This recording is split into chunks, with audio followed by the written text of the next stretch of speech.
All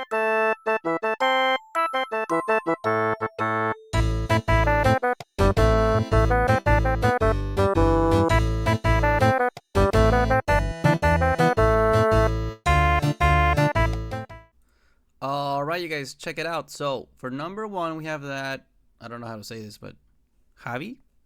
I don't know. Chavi conducted a study to see if there is a relationship between the price of an apartment, Y, and its distance, X. So immediately we can establish that Y is going to be the price, and that X is going to be distance. Okay? So let's immediately understand the context. We have that Y is going to be price, and that distance is going to be X from the city center of Melbourne. Wow, that's pretty cool. I want to go to Melbourne someday. They took a random sample of 6 typical apartments along a train line in the city. Chavi obtained the data shown in the following table. So for example, this first apartment, because all of these are indeed apartments.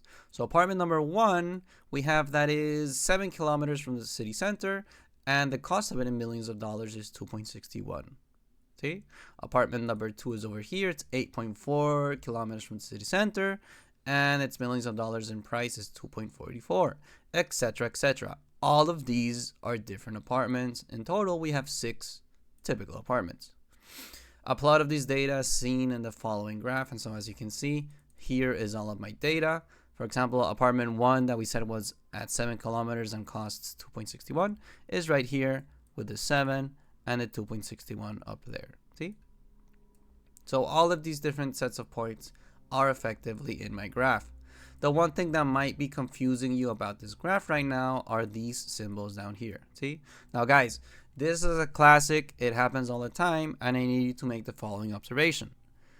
From this 6 to the 10, it jumps 1 square each. ¿Cierto? And each of these squares, as you can see, is 7, 8, 9, and 10. ¿Cierto? Over here repeats. Like each square is worth, as to say, like 1. So 10, 11, 12, 13, 14 makes sense. ¿Cierto? Up here, it's the same story, just that instead by an entire 1, we do it by 1.1. 1.2, which is this guy, ¿cierto? 1.1, 1.2, 1.3, and then we reach the 1.4. Same over here. This is 1.5, 1.6, 1.7, 1.8. Dale? So that is like how the graph is increasing, decreasing, and all that stuff. And the thing over here that is making this sort of like crooked line, what it's telling you is that it's jumping, ¿cierto? It's jumping from 0 all the way over to 1. Is jumping from 0 all the way over to 6. Because in theory, this graph could be a lot bigger going over to the left, ¿cierto? Starting from the actual 0. But you have a bunch of data that wouldn't make, that's like not relevant, ¿cierto? Because you don't have any apartment between 0 and 6 kilometers. They only start at 7. So that is just like a random fact. It'll help you understand graphs in the future. Do not be scared. That's all that's happening. Okay, and now we can actually jump into the exercise for part A. We need to write down, as it says, the value of Spearman's rank correlation coefficient. Now, I'm going to say right away, this is the longest buzzword that you will ever have to learn for the IB, okay? When you see this, there's a lot of information here, and we need to go piece by piece, see? The main thing here is that it's a correlation indicator. Dale? So what the heck is correlation? Correlation, what it helps you identify, okay? Correlation, what it helps you identify is like when X increases, by how much should Y increase? When X increases, by how much should Y increase? So for example, a classic is like, I don't know, X is whatever, hours studied. And then your Y is going to be like your grade, okay? And so you plot a bunch of points, and you're gonna see that, let's say that this is 100% for your grade, ¿cierto? And that for our study we have 1, 2, 3, and 4, okay? This of course is gonna be 0 for 0% as well. And so if you study for 1 hour, your grade is gonna be around there. For 2, for 3, and then like whatever for 4, see? And you plot a bunch of different points, a bunch of different students, but you're going to see that generally your correlation looks a little bit like this. I mean, if you were to draw a line that cuts through like the middle of as most of these as possible, you're going to see that it goes something like this. ¿Cierto? And so that is your correlation. And the cool thing about correlation is that you can define it in many ways. And actually, we do have to define it down the line in a couple different ways, but I will talk a little bit about that now. Point is, your correlation, in this case, we can say that it's positive. It's positive because this red line is going up, it's not going down. ¿Vale? And the other thing that we can sort of try to identify is whether it's strong or not. ¿Cierto?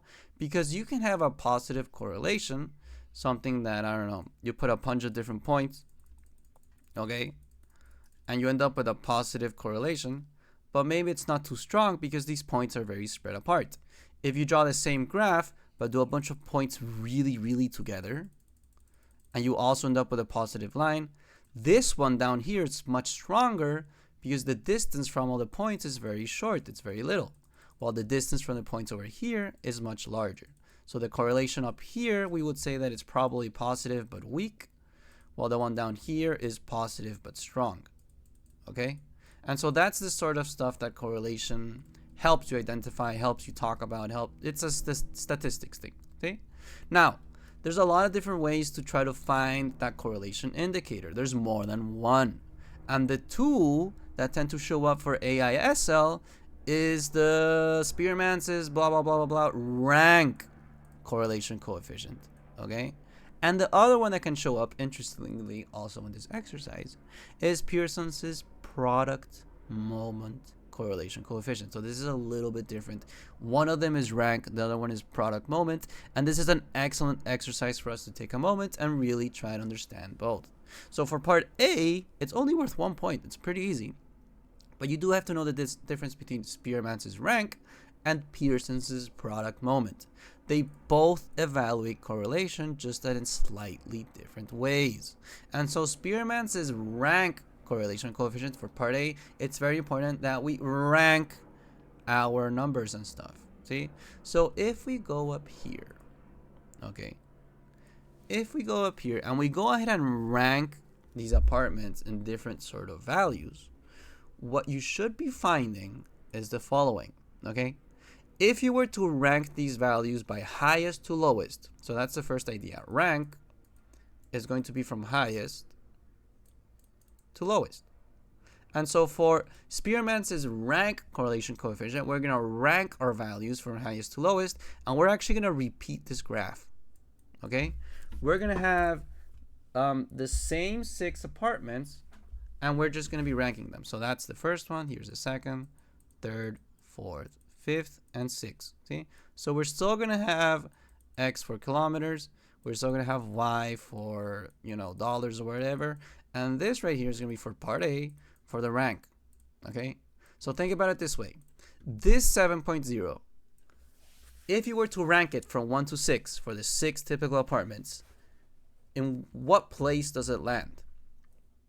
And conveniently, since they are placed in ascending order, you can say that 7 kilometers is the lowest, so it's going to be rank number 6.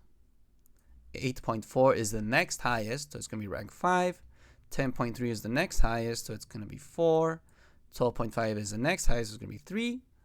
17.8 is the next highest, so it's going to be 2. And 20.9 is the highest, so it's going to be ranked number 1. So ranking, highest to lowest. Got it? And then for the millions of dollars over here, it's a little bit more interesting. It's not quite the same. Which one is the highest? Actually, it's very similar, just that in the other way around. In this case, it's descending, ¿cierto? So this one's the highest, 2.61. I don't see anything bigger than 2.61.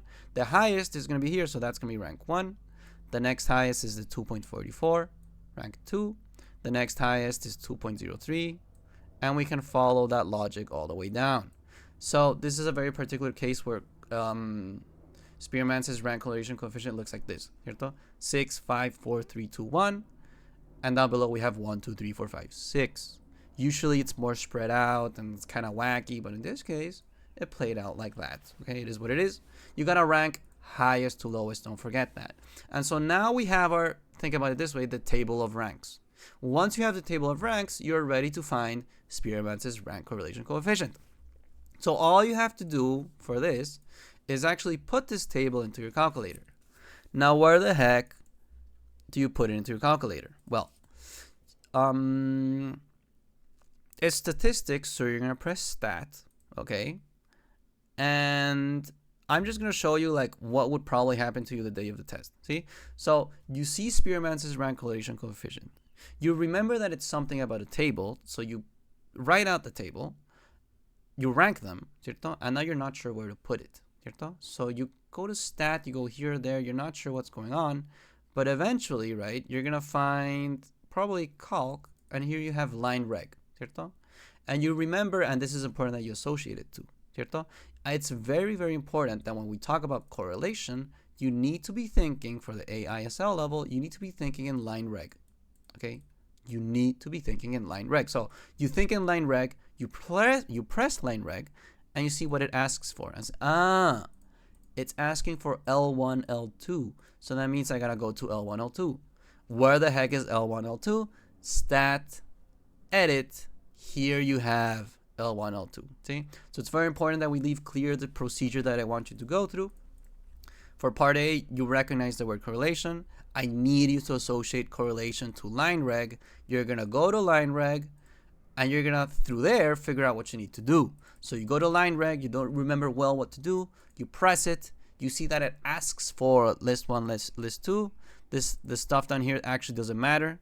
The frequency list, we don't have one. We don't want to store the equation of our regression, so that doesn't matter either. We only need list 1 and list 2. So we go back up here, and we go ahead and plug in list 1, list 2. Now, what is list 1, list 2? All you really need to think about it, at least what I think is ideal, is that your X is going to be list 1, your Y is going to be list 2. Okay? That's pretty much always how it is. Unless it's a very specific scenario, they're going to try to switch it up. For AISL level, I don't tend to see that they switch it up. See? So you put all these different values inside. You go back to line reg. Boom. Your X list is L1, checks out. Your Y list is L2, checks out. You press calculate. And you get this. Now, you might be thinking, where the heck is RS? RS isn't showing up. Why is it not showing up? It's not showing up because you didn't enable it. So, how the heck do you enable it? You gotta go to mode. And this is something you should always have activated. See? Go to mode. Scroll down for quite a bit. And here where it says stack diagnostics, we're gonna go ahead and press on. And now, when you run line reg again, and you press calculate, now you get your R value. So the R value that shows up here, not the R squared, the R value that shows up is -1. So RS equals -1. And just so that we all agree, there it is, -1. See? So not that hard, but you do need to have associated to correlation to line reg, understanding the list, how to rank it, stuff like that. See? So for part A, pretty simple. There it is. For part B, it gets a little bit more exciting because for part BI, now we need to do Pearson's product moment correlation coefficient. Now, Pearson's product moment correlation coefficient is also with line reg, just that you don't rank it. Why do you not rank it? Because it doesn't say rank. If it doesn't say rank, don't rank it. The two scenarios you face is one where you rank it, another one where you don't, ¿cierto? So, you're telling me that I don't? Yeah, you don't. For part B, all you're going to do is that your list 1 and list 2 will now be the lists that are up here. This is now your list 1. This is now your list 2. Literally, I'm not even kidding. So go to stat, go to edit, and now instead of ranking, you just plug it in. Forget about it. Forget about it. Don't worry. All right. So list 1 is going to be my X values, which I'm putting in now. Make sure you take a moment to plug in carefully. Okay. Don't get lost in the sauce. These are easy points. Don't mess it up. Double check and trust yourself. Okay. So plug everything in. Take 1 second to check. Looks fine to me. Go to L2. Now we do for the Y values. Bada bim, bada boom. And after what seems like an eternity. Oh, look at that. I forgot the decimal. Happens to anyone. Now we double check again. You need to make sure that they're aligned as well. See, for example, the 7 is going with a 2.61. The 8.4 is going with a 2.44. Like these pairs. See, make sure that's happening as well. That it? So now that I double checked everything, now I can go ahead and go back to line reg. Boom, boom, boom. Everything's the same. And there we have a different R value. Again, you don't take R squared. You just take the R that's like down there. So the R that's down there without the squared, as we can see, ends up being negative 0.979. So negative 0.979 19. See? If you want to leave it in significant figures, you count 1, 2, 3 after the 0. Do you round it up or keep it the same? You keep it the same. So for 3 significant figures, you can leave it as negative 0.979. Okay? Which is right there. So that would be for part B. For part B double I, what we have is that we need to use our value of R to state which two of the following would best describe the correlation between the variables. So earlier I mentioned a little bit that something is positive strong. Well, I already erased the graph, but something's positive weak, stuff like that. But that was more from like a visual perspective. See? And I guess you could try to do that over here as well. It's true. But what will help you understand this a little bit further is how to interpret the R value. Okay? So think about it this way. Dale? I'm going to give you 2 examples first. See? The first example is if you have an R value that is equal to 1. And the second example is if you have an R value, actually would probably be a little bit like this. Let me try again. So imagine you have this graph here. See? This is X, this is Y. If you have a line that goes like this, which has a slope of 1, by the way, so slope of 1, you're going to end up with an R value that is equal to positive 1. But if you have a line that is going, as to say, like perfectly down, ¿cierto? Which has a slope of negative 1, your R value actually ends up being negative 1. See? So think about it this way. A perfect is like super strong. See, so a perfect positive correlation is a scenario where where R equals exactly 1, and a perfectly negative correlation. So a perfectly negative correlation is one where R equals negative 1. So what am I trying to teach you here? The closer you are to 1, whether it's for positive or for negative, the more strongly correlated it is. So this negative 0.979, how close is it to negative 1? It's super close to negative 1. I mean, think about it. You can do 1 minus 0.979. That is how close you are to negative 1. You're right next to it. ¿Cierto? So the closer you are to negative 1, the stronger the correlation is. And so for this context, boom, it's negative. It's got to be negative, ¿cierto? And it's very close to 1, boom, it's going to be strong. So for part B double I, you're going to find strong and negative. Okay? In which scenario would you have something that's no correlation? No correlation would be something a little bit weird where it's like, it's sort of like a horizontal line, stuff like that. See? And that usually ends up happening. That ends up happening actually when you have something like R equals 0. See? When R equals 0, that means you have a horizontal line. That it? And that would be a correlation that has no correlation really. ¿Cierto? If you have something like, just to keep giving examples, if you have something like R equals 0.5, that would probably be like a moderate positive. Okay? Because it's still above 0, so it's not no correlation.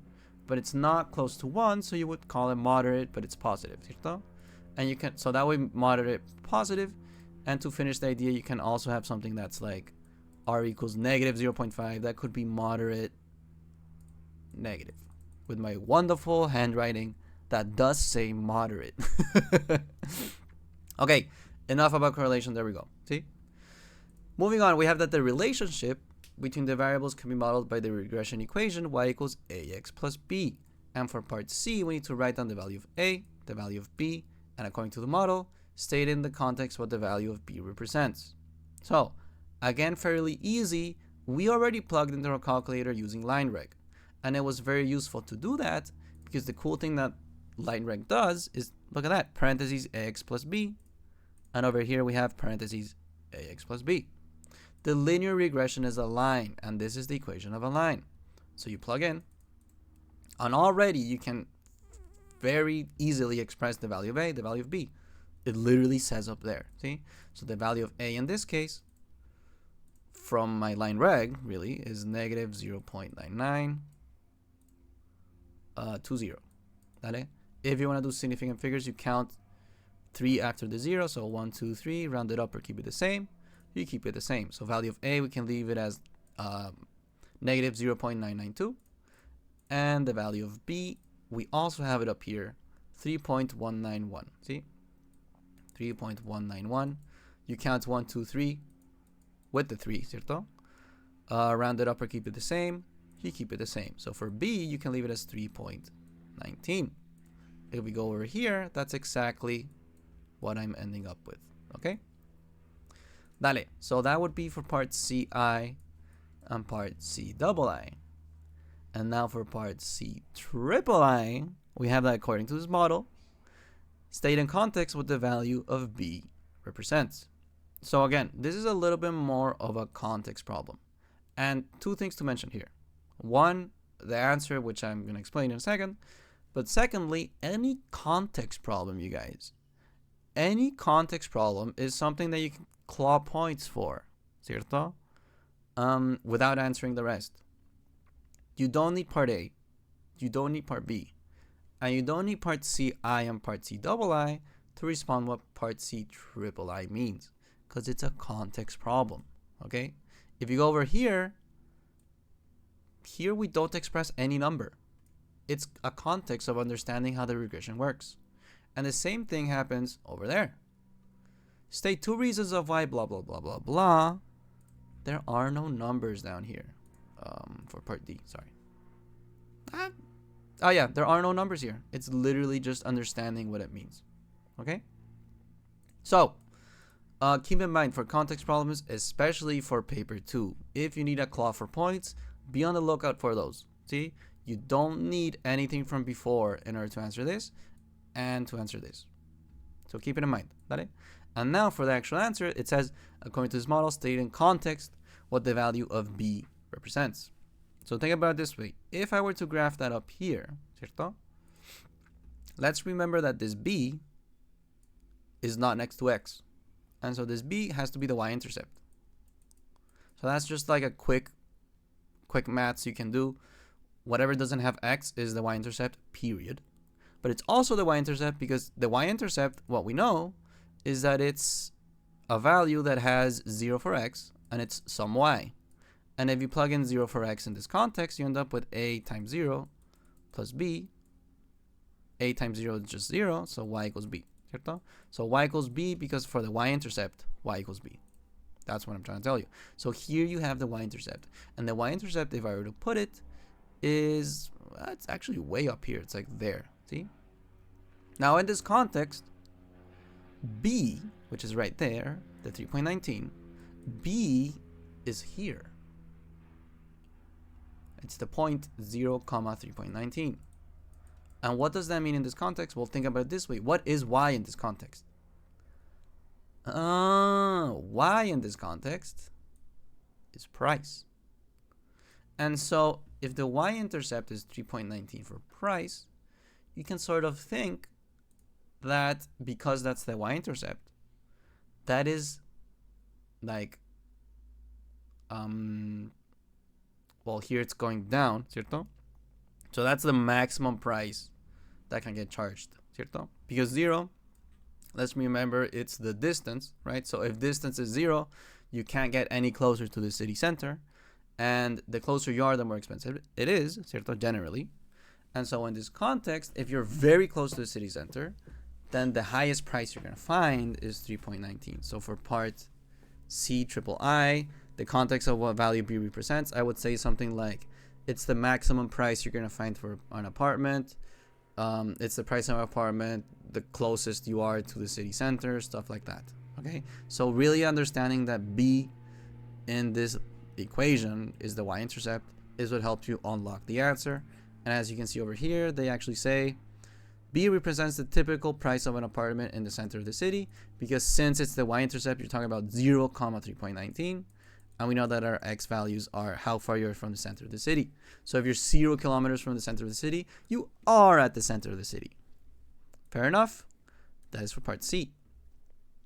Then for part D, we have that Javi, whatever, uses the regression equation to estimate the price of a typical apartment located 19.6 kilometers from the city center. Okay, and to find the estimated price. Vale? Now, from earlier, you found the value of A and the value of B.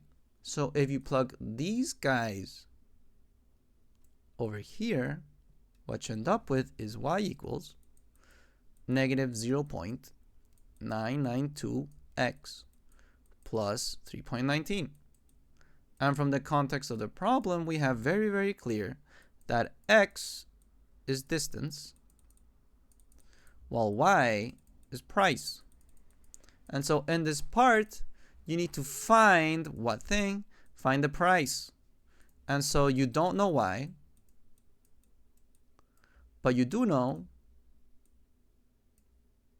x. So they give you x in this context. They give you 19.6 for x, and you need to find y. That's literally it. So go to your calculator, and we will be plugging x as 19.6 into this equation here. So plug in that 19.6 over there. That will give you the y. So negative 0.992 times 19.6 plus 3.19 will end up giving you the y. So there you go. Y equals negative 16.2532. So over here just now, what I was doing was that I was plugging in 19.6 over to this equation over here. ¿Cierto? But small thing, I'm probably going to edit it into the video. I wrote down the value of A incorrectly initially. Over here, as you can see, it's negative 0.0992. So this A value actually goes like this, 0.0992. Over here, we also end up with 0.0992. And that's going to change my answer drastically. I did not realize that, but I did double check my work, because I ended up with a negative value that didn't make sense for price. How are you going to have a negative price? That it? So, it happens. We all make mistakes. It's good to recognize the magnitude of your numbers. So if you end up with negative price, you should be thinking that something's wrong. So anyways, I double checked. That was what's going on. And now I can plug in, as I should, I can plug in negative 0.0992 times the 19.6. All of this plus 3.19, and that is what ends up giving me the price, which is 1.24568. So 1.24568. If you want to do significant figures, you count 1, 2, 3, round it up or keep it the same. You round it up, so you can leave it as 1.25. We're talking about price of what? Price of millions of dollars. See? So now it makes a little bit more sense for the answer right here. Okay?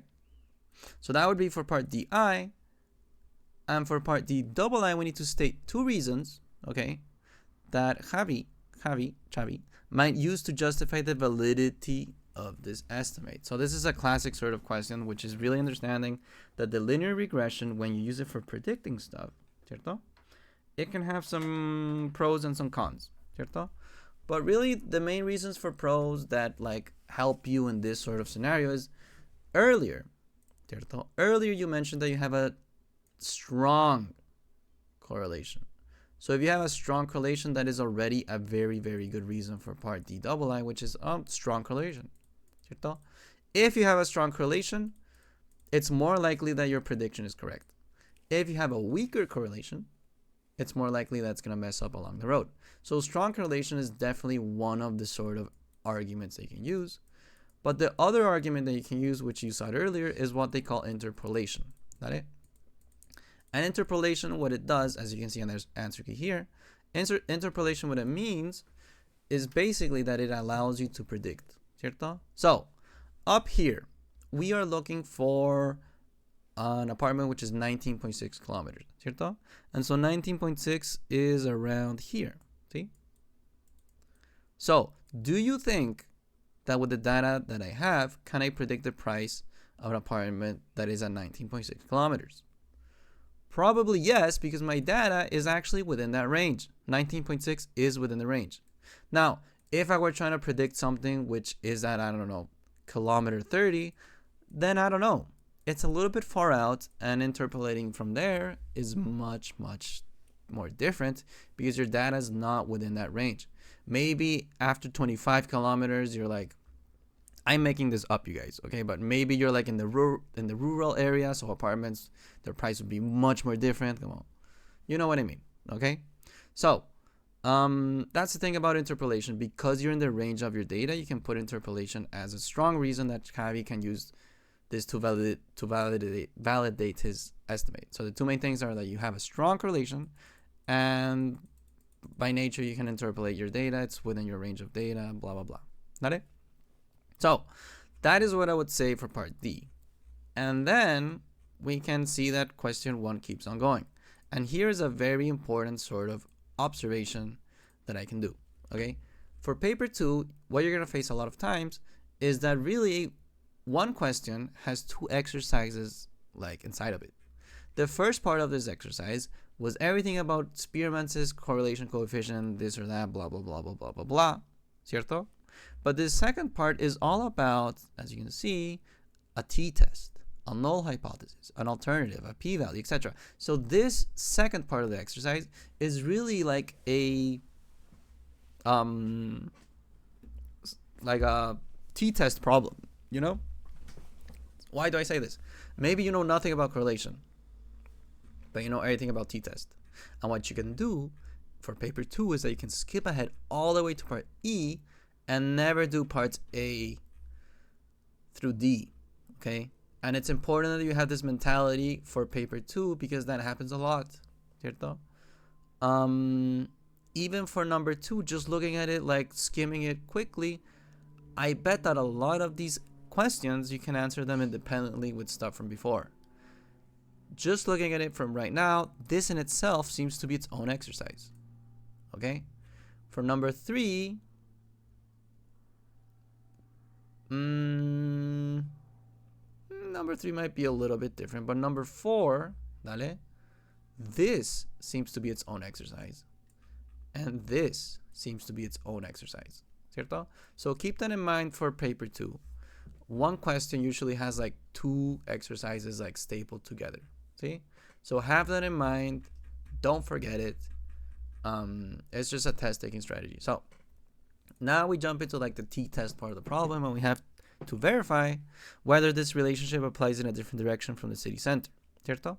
So Javi considers 2 locations, A and B, both an equal distance from the city center.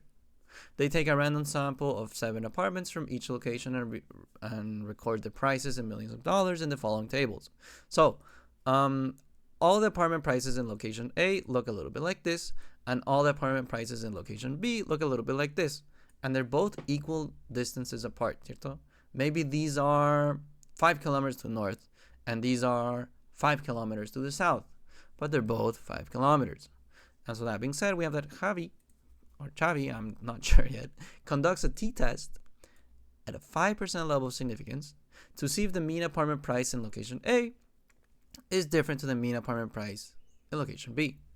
They assume the population variances are the same. Okay, a lot of this matters, but for reasons that are not terribly important, okay? I highlighted the important stuff, and later on we're going to understand how to interpret it, blah, blah, blah. ¿Vale? They tell us that for this test, Javi takes a null hypothesis to be UA equals UB. ¿Vale? Now, immediately, I need to point out the following. See, context-wise, a t-test is very useful for comparing what? It's very useful for comparing means, which is exactly what Xavi's trying to do. They're trying to compare the mean apartment price in location A to the mean apartment price in location B. And so that is why the null hypothesis is this sort of like mu symbol, which is actually for mean. What this is really telling you is that the null hypothesis is that the mean price of A is equal to the mean price of B. That's all it's telling you in math terms. ¿Vale? And so, what is the intuition that I can share, especially for t-test, when talking about the alternative hypotheses? Usually the alternative hypotheses for part E, all it's going to do is it's like the opposite of null. And so if my null is that they're equal to each other, my alternative has to be, what's the opposite of equal? Not equal to each other. And so for the alternative, usually it's going to be the opposite of null. That's just a very intuitive way to sort of explain it. And so for the alternative hypothesis for part E, you can just express that UA is not equal to UB, which is exactly what they say here. That it? So the null is assuming that the mean price of A equals the mean price of B, while the alternative is simply that they're not equal to each other. And then for part F, you need to, here's where it gets kind of juicy. We need to find the p-value for this test. So again, we need to know where and when to go to the calculator. So whenever you read t-test, you should already be thinking, I gotta go to the calculator at some point. ¿Vale? And in this scenario, we're talking about a t-test. So what you should be having in mind the moment you read t-test is that you should be going to stat. You should be going to tests because it is a test, ¿cierto? And here you have two tests for T. You have t-test, which is number 2, and you have to sample t-test, which is number 4. So when do you use which? Well, what I suggest is that the day of the test, you're not going to remember. But what you will do is that you're going to know that it's in here, and you're going to go one at a time. So if you press the one up here, you can see that you can input through data or through stats.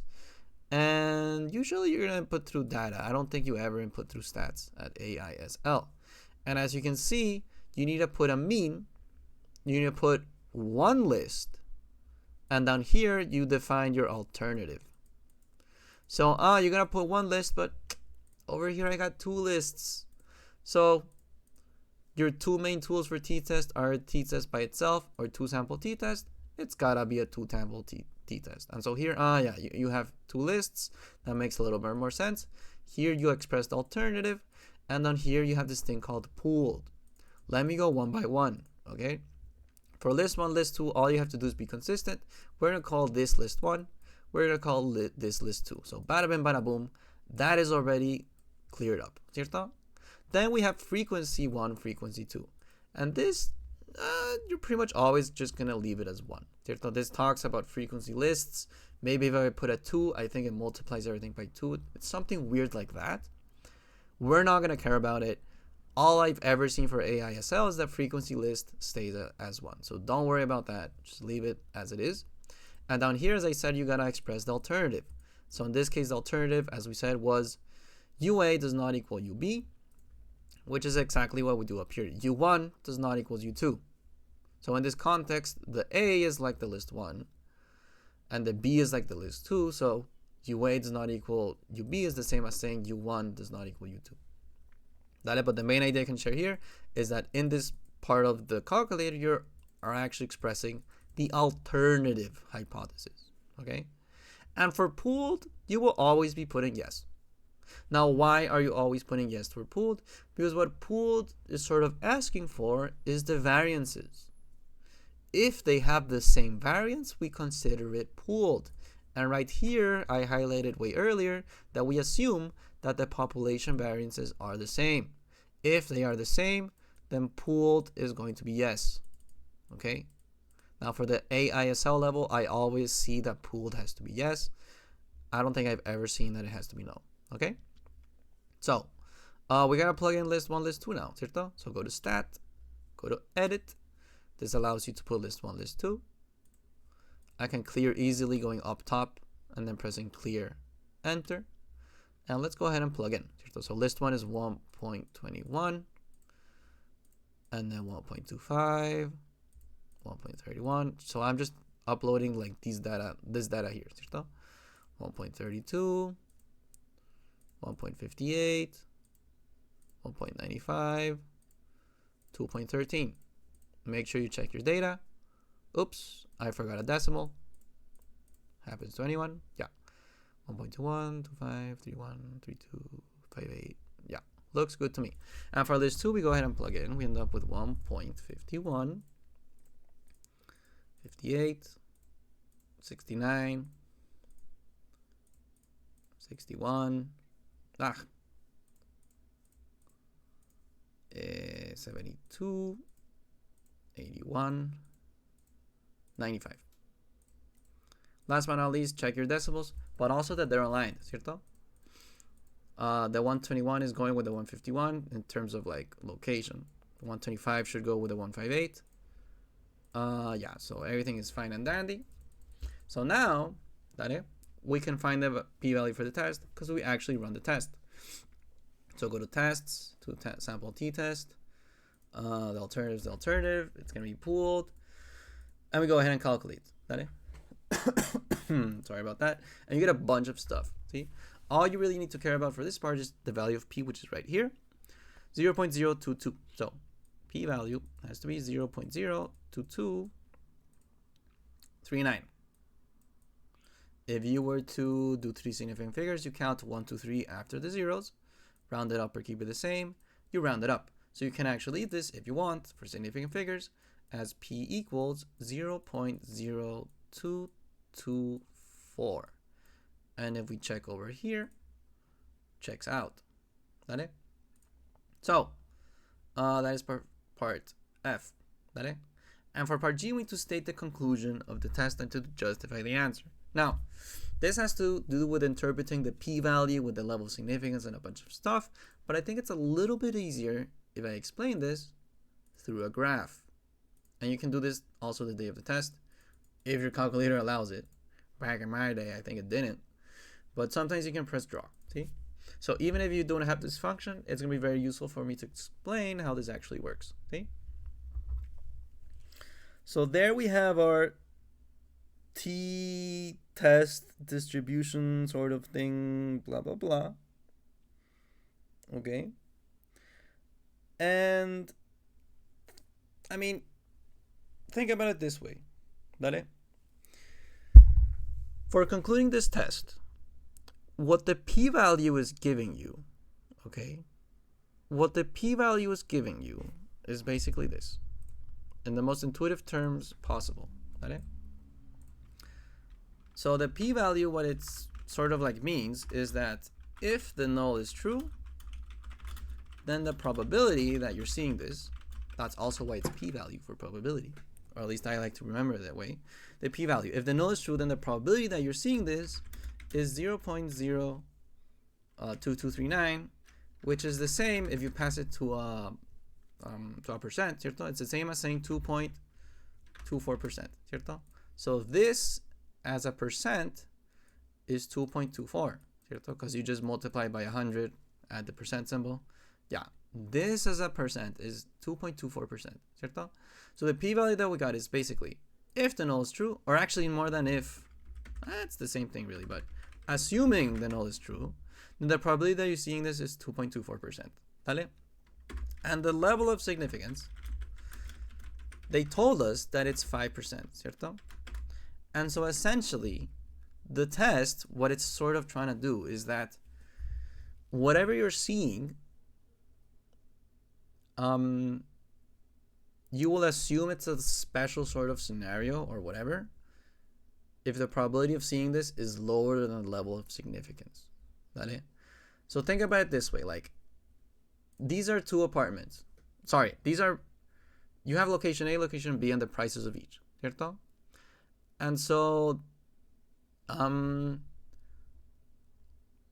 of course, there are going to be scenarios where their price is very similar, and there are also going to be scenarios where the prices are very different. And so the test that we ran here is like, okay, I'm assuming that through the null, ¿cierto? Through the null, I'm assuming that the prices are the same. And so if they're different, they have to be different enough for me to say, okay, maybe there is a difference, ¿cierto? Because if they're different by a little bit, then they're pretty much on average the same price. Okay, whatever. See? But if they're different enough, I can go ahead and conclude.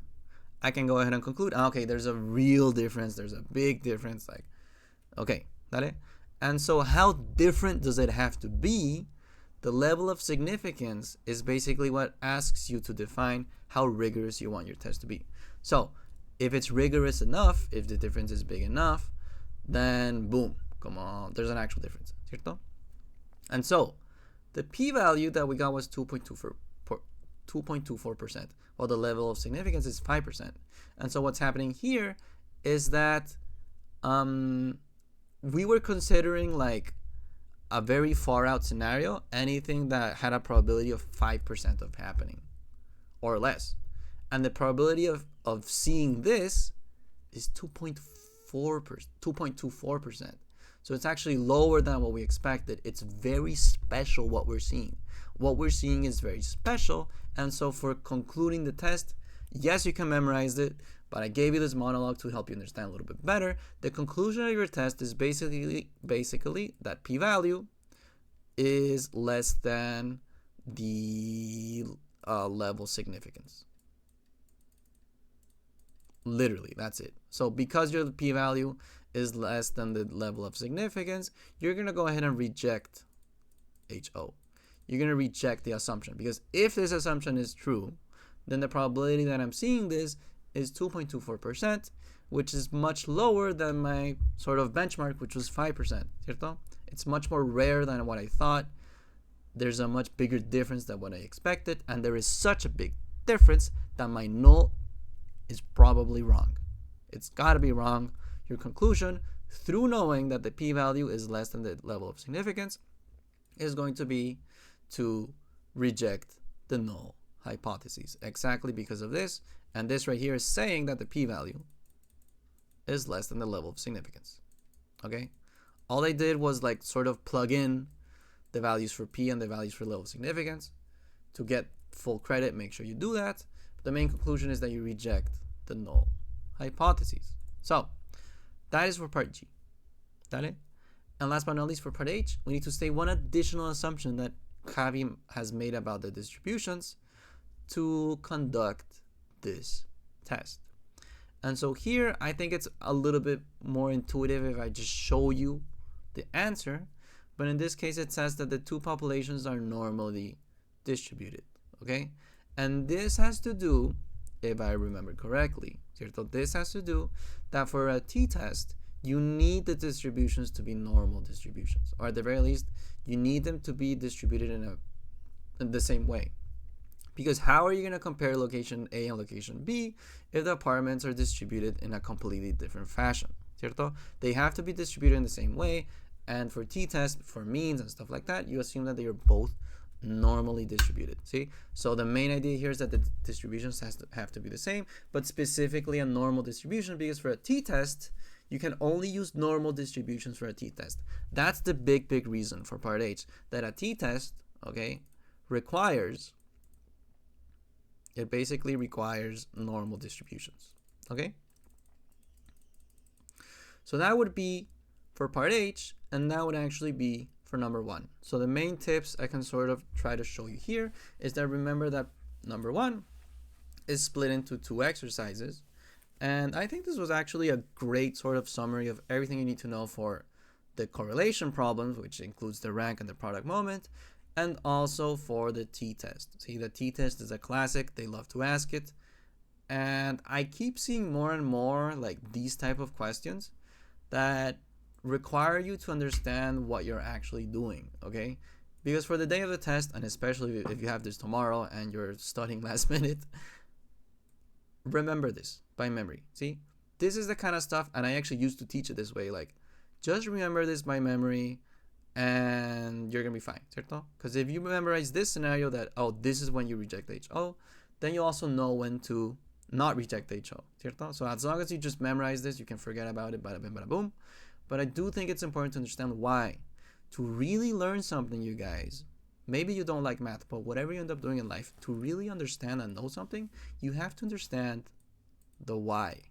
Never stop asking why. That's the biggest foundation of knowledge. See? Now, if you have the test tomorrow, just memorize this and don't care about the why. But if you got time or you want to give the time to understand it, you're gonna learn it much better by understanding the why. See? So hopefully don't memorize unless you actually have to, because let's be honest, sometimes you gotta do what you gotta do. But hopefully understand the why, and hopefully this long monologue helped you reach that level of, understanding. So enough has been said. That is for number 1. Alright, guys, so for number 2, as we can see here, we have, as we can quickly see, a normal distribution problem. Okay, I know I haven't read the paragraph yet, but I need you to have this ability where you can sort of like skim over the problem, and this is for paper 2, okay? For paper 2, you should be able to skim over a problem and see, okay, these are a bunch of like probability normal distribution sort of stuff. So this first part of the problem is normal distribution. And then the next part of the problem, has nothing to do with normal distribution. Why is it important to recognize this? Because for paper 2, you're going to realize that really number 2 is 2 exercises sort of like pasted together. The first exercise is this, and the second exercise is this right here, okay? And they're literally 2 different exercises because although the context is very similar, they do not depend from each other.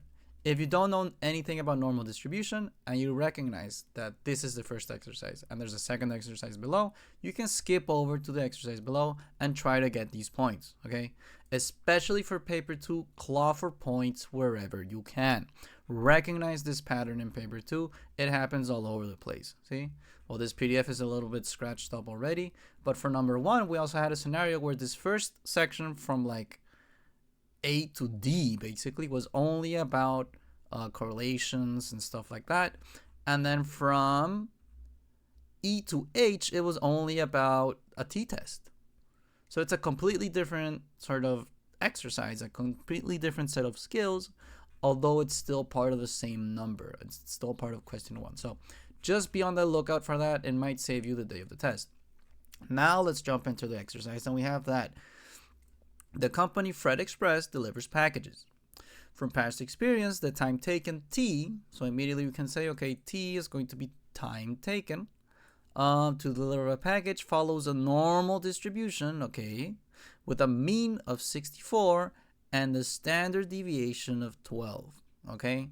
Let me go ahead and write down this information because it is extremely important for the tools that we have, okay? I have a mean, which is this moo symbol. I have a mean of 64, and I have a standard deviation, which is this symbol, of 12, okay?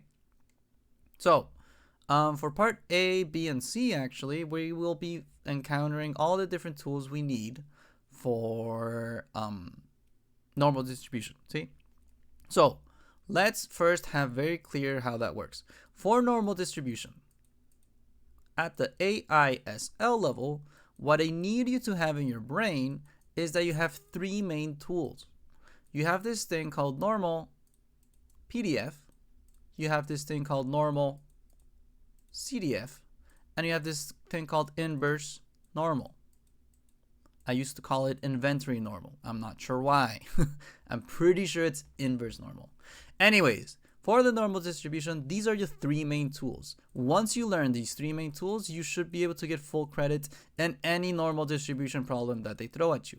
So the normal PDF, okay, normal PDF, what it will do is that basically it will help you find like 1x value, basically 1x value, 1 probability. Okay, maybe you can remember it with the word P because it's like, oh, a particular X value, a particular probability. Not a one X value, one probability. On the other hand, for CDF, what's happening is that you get an interval of X values, and it's also going to be one probability. See? So the main idea of normal CDF is that it helps you find the probability of landing between an interval of X values. ¿Vale? And the inverse normal is sort of like the other way around. It's give probability, get X value. See? And notice how the first and the second tools were focused on giving X values, giving intervals, and getting a probability. For inverse normal, well, it's the inverse, right? So you're going to give a probability and get an X value. See, so there we have a small difference. And the next thing I will be explaining really quickly is what the heck even is a normal distribution. ¿Vale? A normal distribution looks a little bit like this. And the cool thing about it is that the normal distribution is perfectly symmetrical to both sides, okay? And the normal distribution, the other cool thing about it is that it shows up a lot in the real world, okay? It's partly called normal distribution because it's usually how things end up looking. It's usually how things end up distributed. And no, I'm not even kidding. If you look at the weight of babies when they are just born and you take, I don't know, 1,000 of them and you put them on a graph, you're gonna end up with something that looks like this. If you look at the height of trees and stuff like that, you're probably gonna end up with something that looks like this. And what is one of the big characteristics that we have to remember for AISL is that right at the tippy top, where most of my data is, we have the mean. Literally, that's the main idea we have to have in our brains. Right at the middle of the normal distribution, you have your mean. See? And you can get like really fancy saying stuff like, I don't know, like one mean to the left and one mean to the right. Both of these are 34%. And yes, this is true. Both of these are 34%. So one deviation to the left and one to the right. It's like the middle 60 something. Okay. There's a lot of stuff you can say here. Got it? But what I need you to have the idea of is that right down the middle, you have your mean and that it's perfectly symmetrical. See, that's why I put the red lines. See? All right, cool. So once we understand normal PDF, CDF, and inverse normal, just the idea of it, it should be good enough for us to face this exercise. So for part 2A, as you can see, it says state blah. Okay, now what the heck is blah in this context? First things first, this P right here is going to be for probability. So, immediately you know that you need to find a probability. Which of your tools gives you probability? Two of them. So it's either the first one, normal PDF, or the second one, normal CDF. Now, a quick spoiler, normal PDF almost never gets used. Back in my day, it used to show up a little bit more. I mean, I know it for a reason, I guess. But normal CDF tends to be what you end up using. Okay, an interval of X values and you get one probability. And so what is the interval of X values in this case? As you can see here, it is wherever T is less than 64. Now, in this context, we know that the mean is 64 and the standard deviation is 12. So that means that my normal distribution, for example, right down the middle, you have that 64. And if you go one to the left, I need to leave a little bit more clear that this is a 64. Yeah. And if you go one to the left, one standard deviation to the left, it's going to be 64 minus 12, much how you see there. So 64 minus 12 is going to be, wow, I cannot do math today. That is going to be 52. And then one to the right is going to be 76. Okay? Plus 12 minus 12, one standard deviation over. That it?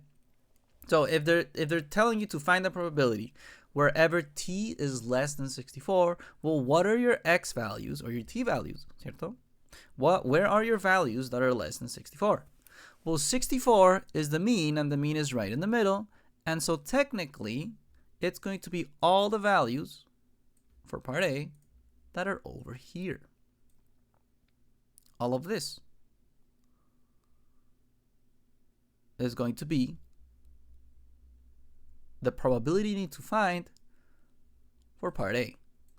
Now, some of you are probably thinking, how the heck is that a probability? That is another main idea that I forgot to mention earlier. When we talk about probability in this context, let's remember that probability is the area under the curve. See? And so all normal CDF and PDF and inverse normal sort of assume, or how it works, is that the area under the curve is the probability. So a lot of times normal CDF, really what it's doing, it helps you find the area between, like, I don't know, this and this. See? So how the heck do you find the area between this and this? Well, you know that the tippy top is 64, and down here, can you have negative time? No, you can't. So technically here you can just put like t equals like 0, and that should be good enough. That it? Point is, you know you have to use normal CDF because you gotta go from the 0 to the 64, so it's an interval. And you know you need to find probability, so that also tells you it's either PDF or CDF. Of course, we use CDF. That it? So you open up your calculator, you search for this thing called CDF, and you are working with a distribution. So this blue button here, you're gonna go ahead and press it, and boom, there are your three tools, PDF and CDF. And just to show you, PDF asks for one X value, the mean and the standard deviation. That's it. On the other hand, normal CDF has a lower and an upper. And that is what I mean by the interval of X values. You put a lower like the 0, an upper like the 64, the mean and the standard deviation, and you're good to go. Why does your calculator put -1 E99? It puts -1 E99 because this is a very, very, very big negative number. Okay? So if you want to get everything to the left of 64, just to like play it safe, you can plug in, think about it this way, you can plug in negative a very, very big number and say, okay, give me under the area under the curve from negative a very, very big number up until 64. See? And this makes sense because between negative a very big number and 0, there's actually no graph. I mean, there's no area under the curve because the graph reaches until here. ¿Cierto? And so plugging in a very, very big number whenever you have something like t less than 64 makes sense. So really what I'm trying to tell you is that the lower, in this case, you want to make it a big negative number. And the upper has to be up until, you guessed it, 64. ¿Vale? That helps you capture the area under the curve. And let's go ahead and show it. See? So my lower, we're just going to literally put a very big negative number. ¿Vale? And the upper is going to be 64. The mean from earlier we know is 64 as well. And the standard deviation from earlier we know is 12. Just a quick reminder, they did tell us that in the exercise, what's in green. Mean 64, standard deviation 12. So you plug that in, you go ahead and press enter, and boom. Basically, you're getting a probability of 0.5. See? So the answer here ends up being 0.5, which makes sense because you're going from the right in the middle to the left. ¿Vale? And just to show you guys, ¿vale? I did plug in a very, very big negative number, but given the context of the problem, because we're dealing with time, negative time doesn't exist. So if you plug in 0 here, it should be the same answer. And it pretty much is. ¿Cierto? I mean, if you put 0.4999999 and then you round it up, you're going to get 0.5.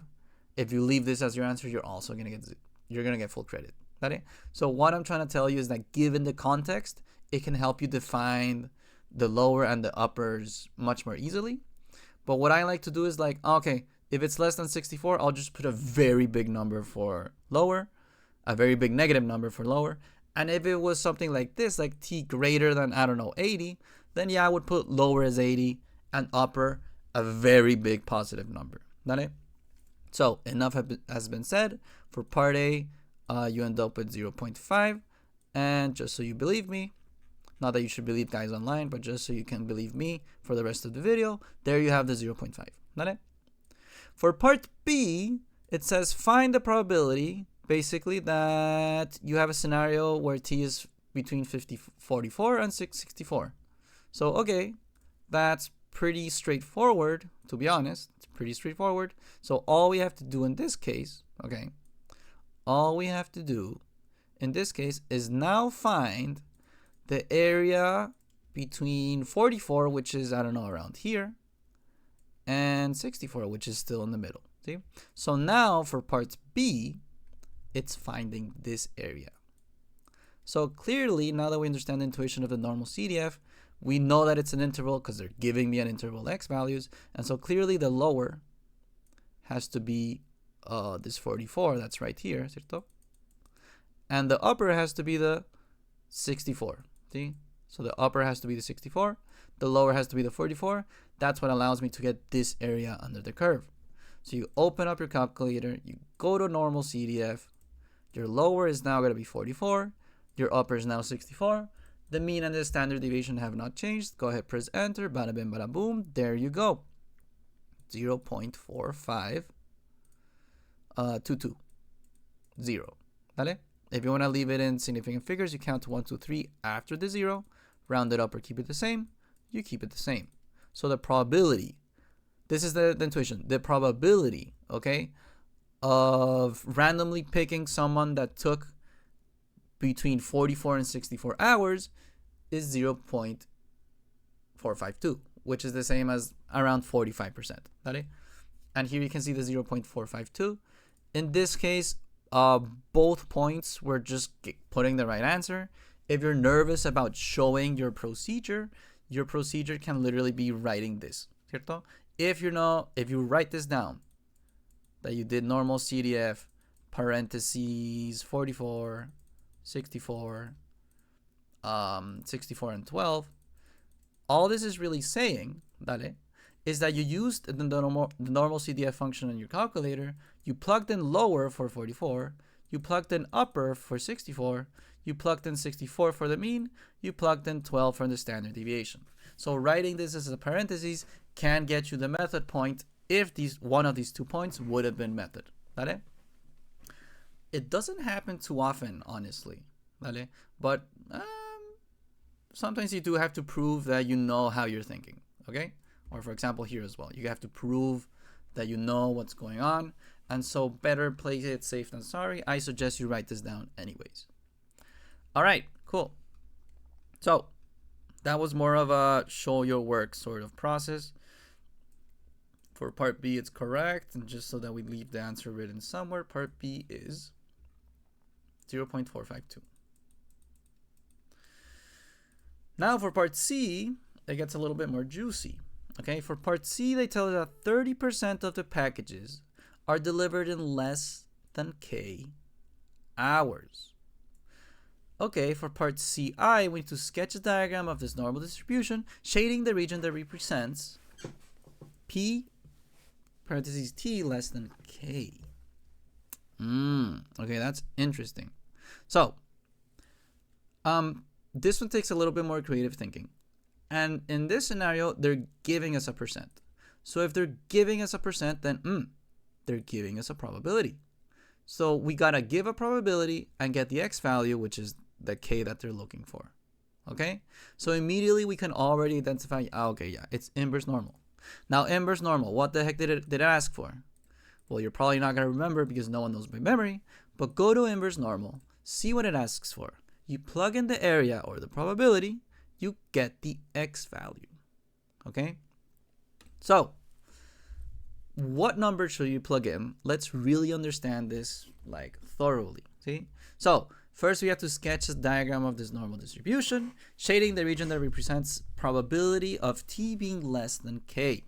Now, notice, they told us that 30% of packages are delivered in less than K hours. And the big thing we have to have clear here is that we're talking about less than. We're talking about less than K hours. So that means that if you color in sort of like your diagram, imagine I color it in just a little bit. See? If I color it in up until here, I can tell you, yeah, this is like the bottom 5%. And then if I color in a little bit more, I can say, oh, this is a bottom 15%, ¿cierto?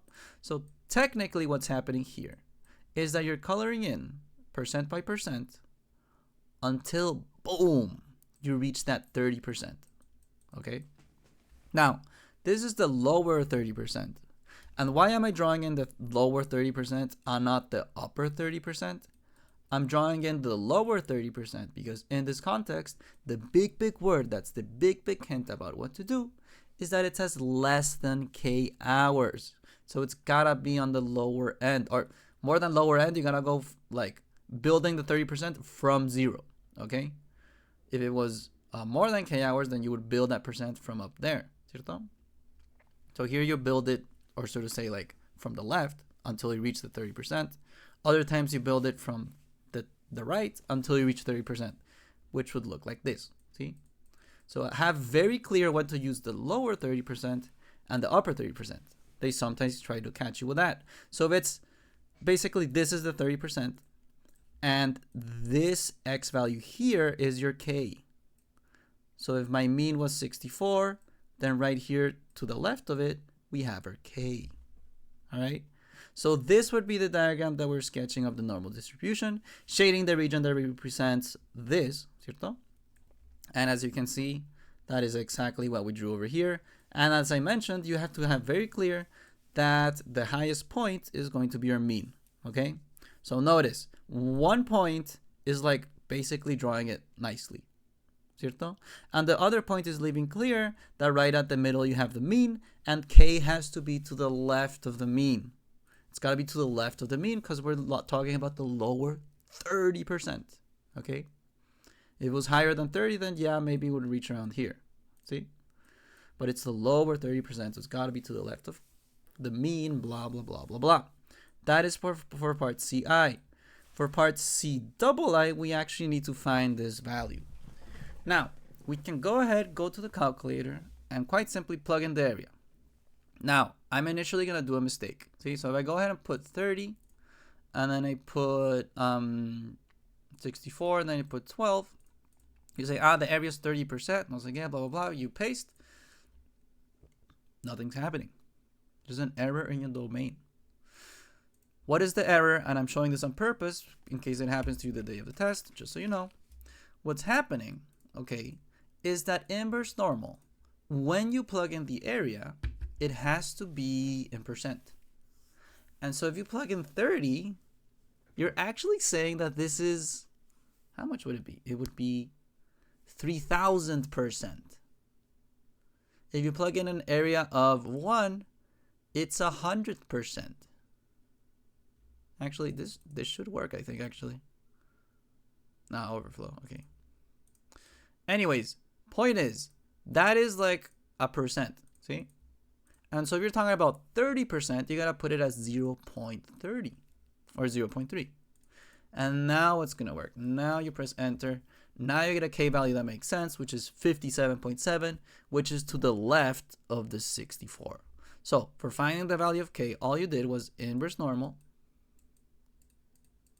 plugging in an area, as you can see here, you just copy what you put in the calculator, of 0.30, a mean of 64, and a standard deviation of 12, which is what gave you 57.707. See?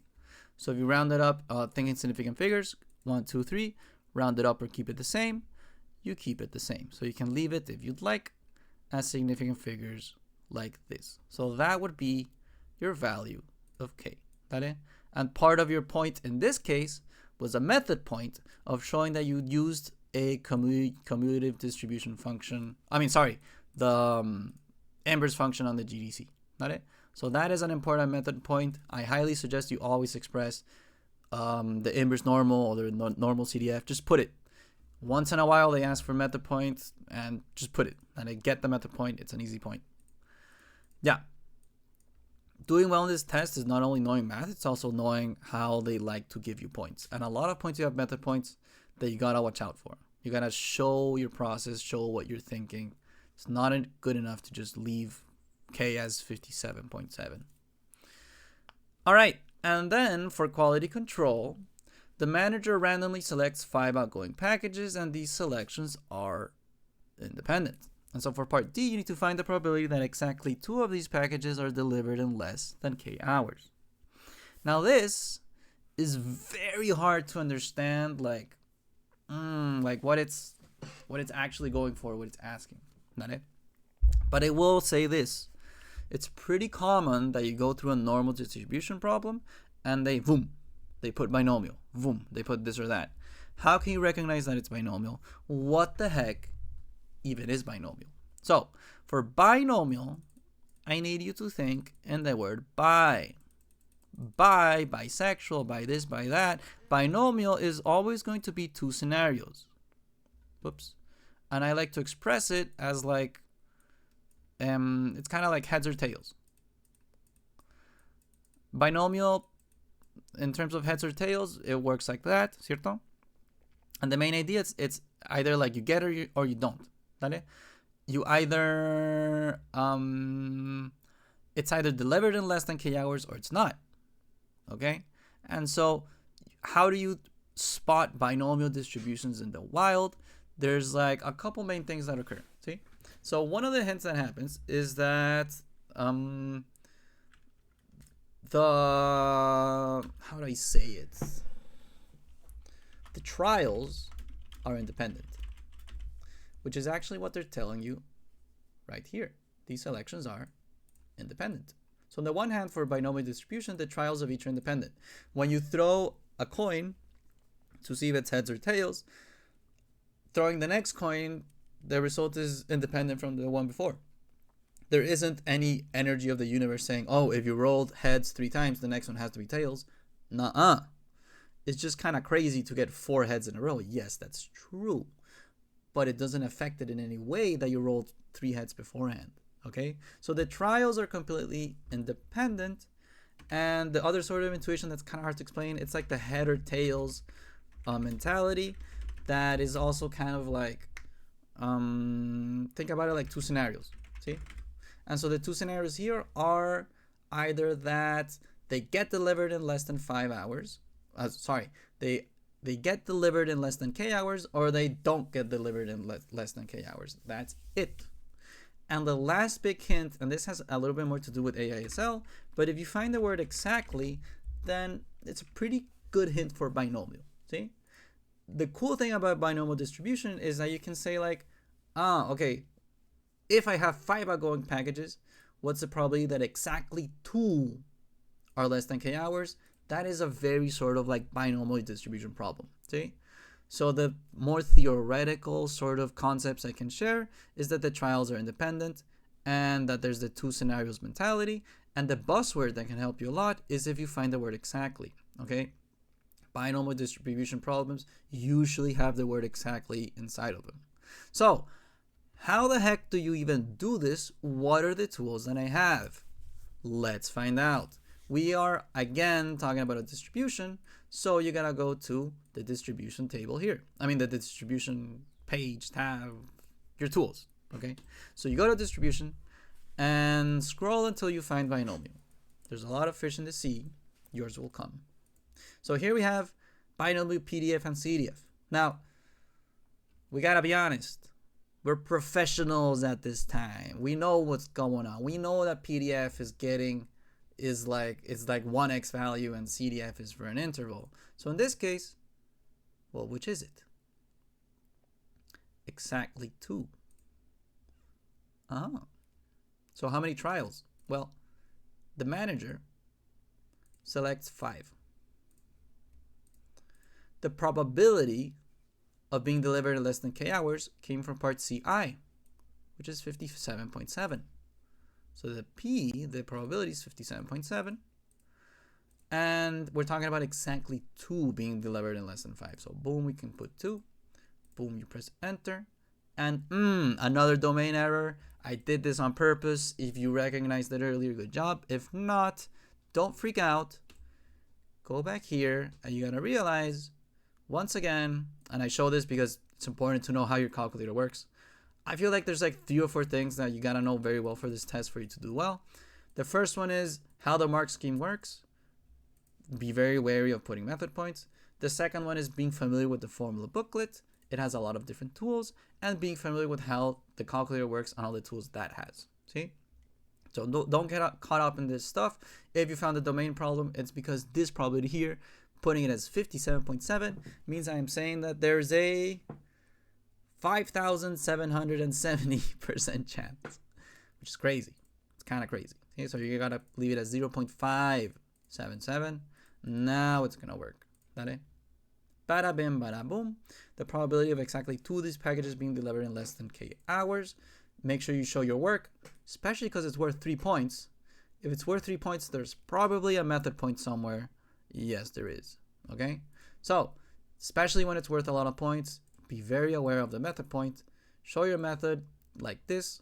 Say you use binomial PDF with the parameters 5, 0.577, and 2, because exactly 2. See? And if we look at the answer over here, it is a little bit different than what I have. So give me a second to think about this. There's probably something that I'm doing wrong. What am I doing wrong? Ah, that's what I'm doing wrong. Okay, I'm leaving this in the video because I think it's good that this happens, because then I can show you what I did wrong, because anyone can do things wrong, and I am no different than you. I am also human. To err is to be human. So what did I do wrong here?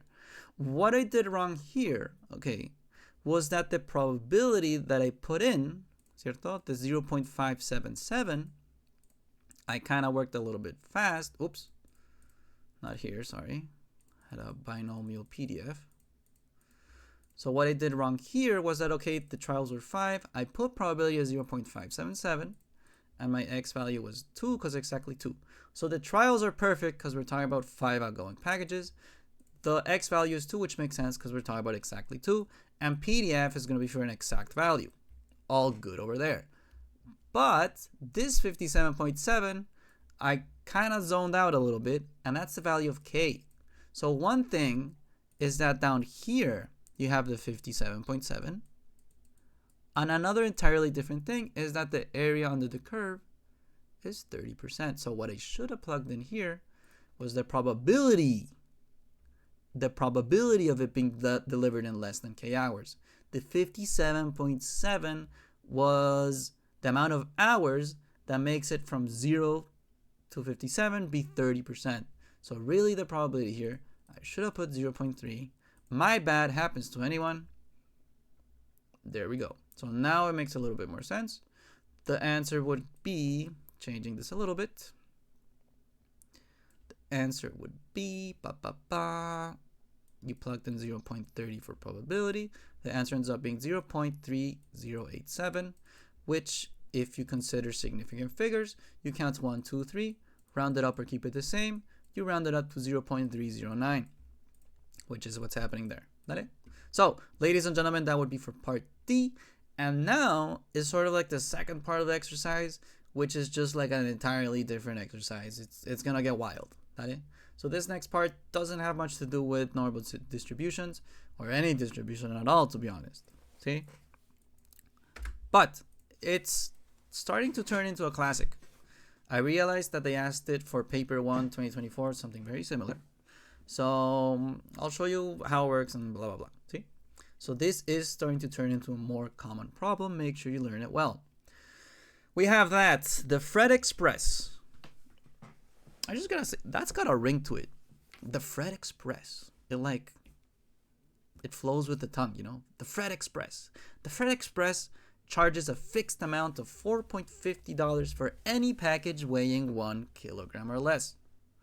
Heavier packages, actually, let me highlight that a little bit. So 4.50 for any package weighing 1 kilogram or less. So really, that's like, well, 1 or less, 4.50. Okay, cool. Heavier packages are charged an additional fee. That's an important word there. We're talking about an additional fee of $2 per kilogram. per kilogram. This fee is applied for any weight in excess of 1 kilogram. So for example, a 1.5 kilogram package is charged an additional $1. All right, perfect. So for part E, we need to write down an expression for the amount charged to deliver a package of weight X kilogram where X is greater than 1. So what's the main sort of challenge that's happening here? The main sort of challenge that's happening is that if X equals 1, then it's very simple to sort of recognize X being like the weight. So X, I should really mention that. So X is weight in this context, and Y is going to be the phi. Okay? So if X is 1, the phi or the Y value is just going to be 4.50. Pretty simple. See? The thing is, if X is greater than 1, then the phi is a little bit different. The phi is going to be, it's 4.50 plus something something depending on X. And this, ladies and gentlemen, this is the big challenge that I've recognized that is very hard to express in math terms. How the heck do you even do it, right? If X is greater than 1, it's 4.50 plus, well, it's an additional $2 per kilogram, but it depends on how big is X and this or that. And it's not very friendly. It's a little bit hard. ¿Vale? And so the tool that I'm going to share with you, more than like showing the, like the math genius way to do it, I think I'd rather show you a way that's a little more reliable. See? But first we need to understand the following. This relationship here about the additional fee and this or that is a linear relationship. We really need to understand this. It's a linear relationship. It's not that like, and we're talking about X greater than 1. See, it's a linear relationship where X is greater than 1. It's not like, I don't know, like on the 10th kilogram, like it's 10% more, and on the 20th kilogram, it's 30% more, because then that depends more on like X in the sense of like, it's like more of a proportion. And so if it's more of a proportion, it's not so linear. A linear is like a fixed fee. So the fixed fee is additional kilogram plus 2, additional kilogram plus, like, And so once you recognize that it's linear, then your sort of thought process can be, okay, what is the equation of this line? And once you start thinking, what is the equation of this line, then you should be thinking that, or you should be thinking of your tools for creating a line. And your tool for creating a line, which is in your formula booklet, I just don't have it at hand right now, but the tool for creating a line, eventually you're going to find something that's called a point slope form. I don't know if that's how it's called in the formula booklet, but the equation that you have, and I know you can find it, and this is the one equation that I need you to associate for creating a line. Once you recognize that you need to find a line because it's a linear relationship, a linear line, you got to use this guy here. Y minus y1 equals m parentheses x minus x1. What do you need from here? All you need is this with this. Oh, damn. This with this and this. Oh my God. It's like a beacon of light. And this. ¿Vale? So, what is the thing in blue? Or the things in blue. And what is the thing in... What's happening? And what is the thing in pink? Yeah. The thing in blue, the x1, y1. See? So the x1, y1, all it is a set of points. So for creating a line, all you need is a single set of points. And this thing that's the m is what we call the slope. You might have also heard it as the gradient. Now, the slope or gradient also has a formula in the formula booklet, and the formula for this is that m equals y2 minus y1 divided by x2 minus x1. Now, following this same idea of x1, y1, blah, blah, blah, here you have y2, x2 with y1, x1. So that means that for finding the slope or gradient, what you technically need is two sets of points. So what is the grand conclusion that I'm showing you here? This right here is for creating a line. So this is for a line. This is for the slope. For the line, you need the slope. You need the m. And for the m, you need two sets of points.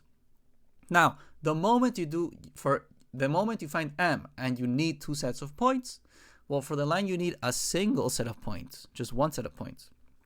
So in other words, if you can find the slope through sets of points, then you can create a line. So what the heck is the slope in this case? Well, what are two sets of points that I can get? Well, what do you know?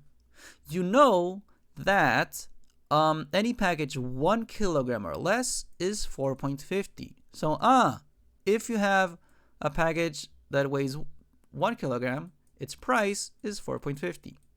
So there you have one set of points. X being weight and Y being your fee. If it weighs 1 kilogram, the fee is going to be 4.50. And over here, they tell you that heavier packages are charged an additional fee of $2 per kilogram. So, if now we're talking about 2 kilograms, then that is an additional kilogram. And the additional fee is $2. And what is 4.50 plus $2? 4.50 plus $2 is 6.50. So, if you have a package that's 2 kilograms, the fee is 6.50.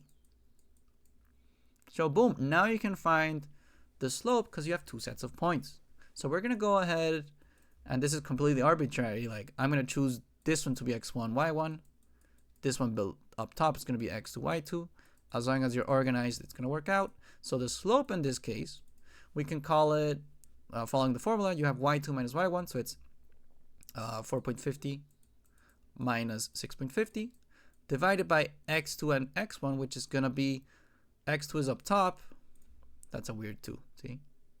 x2, I think I just made it worse.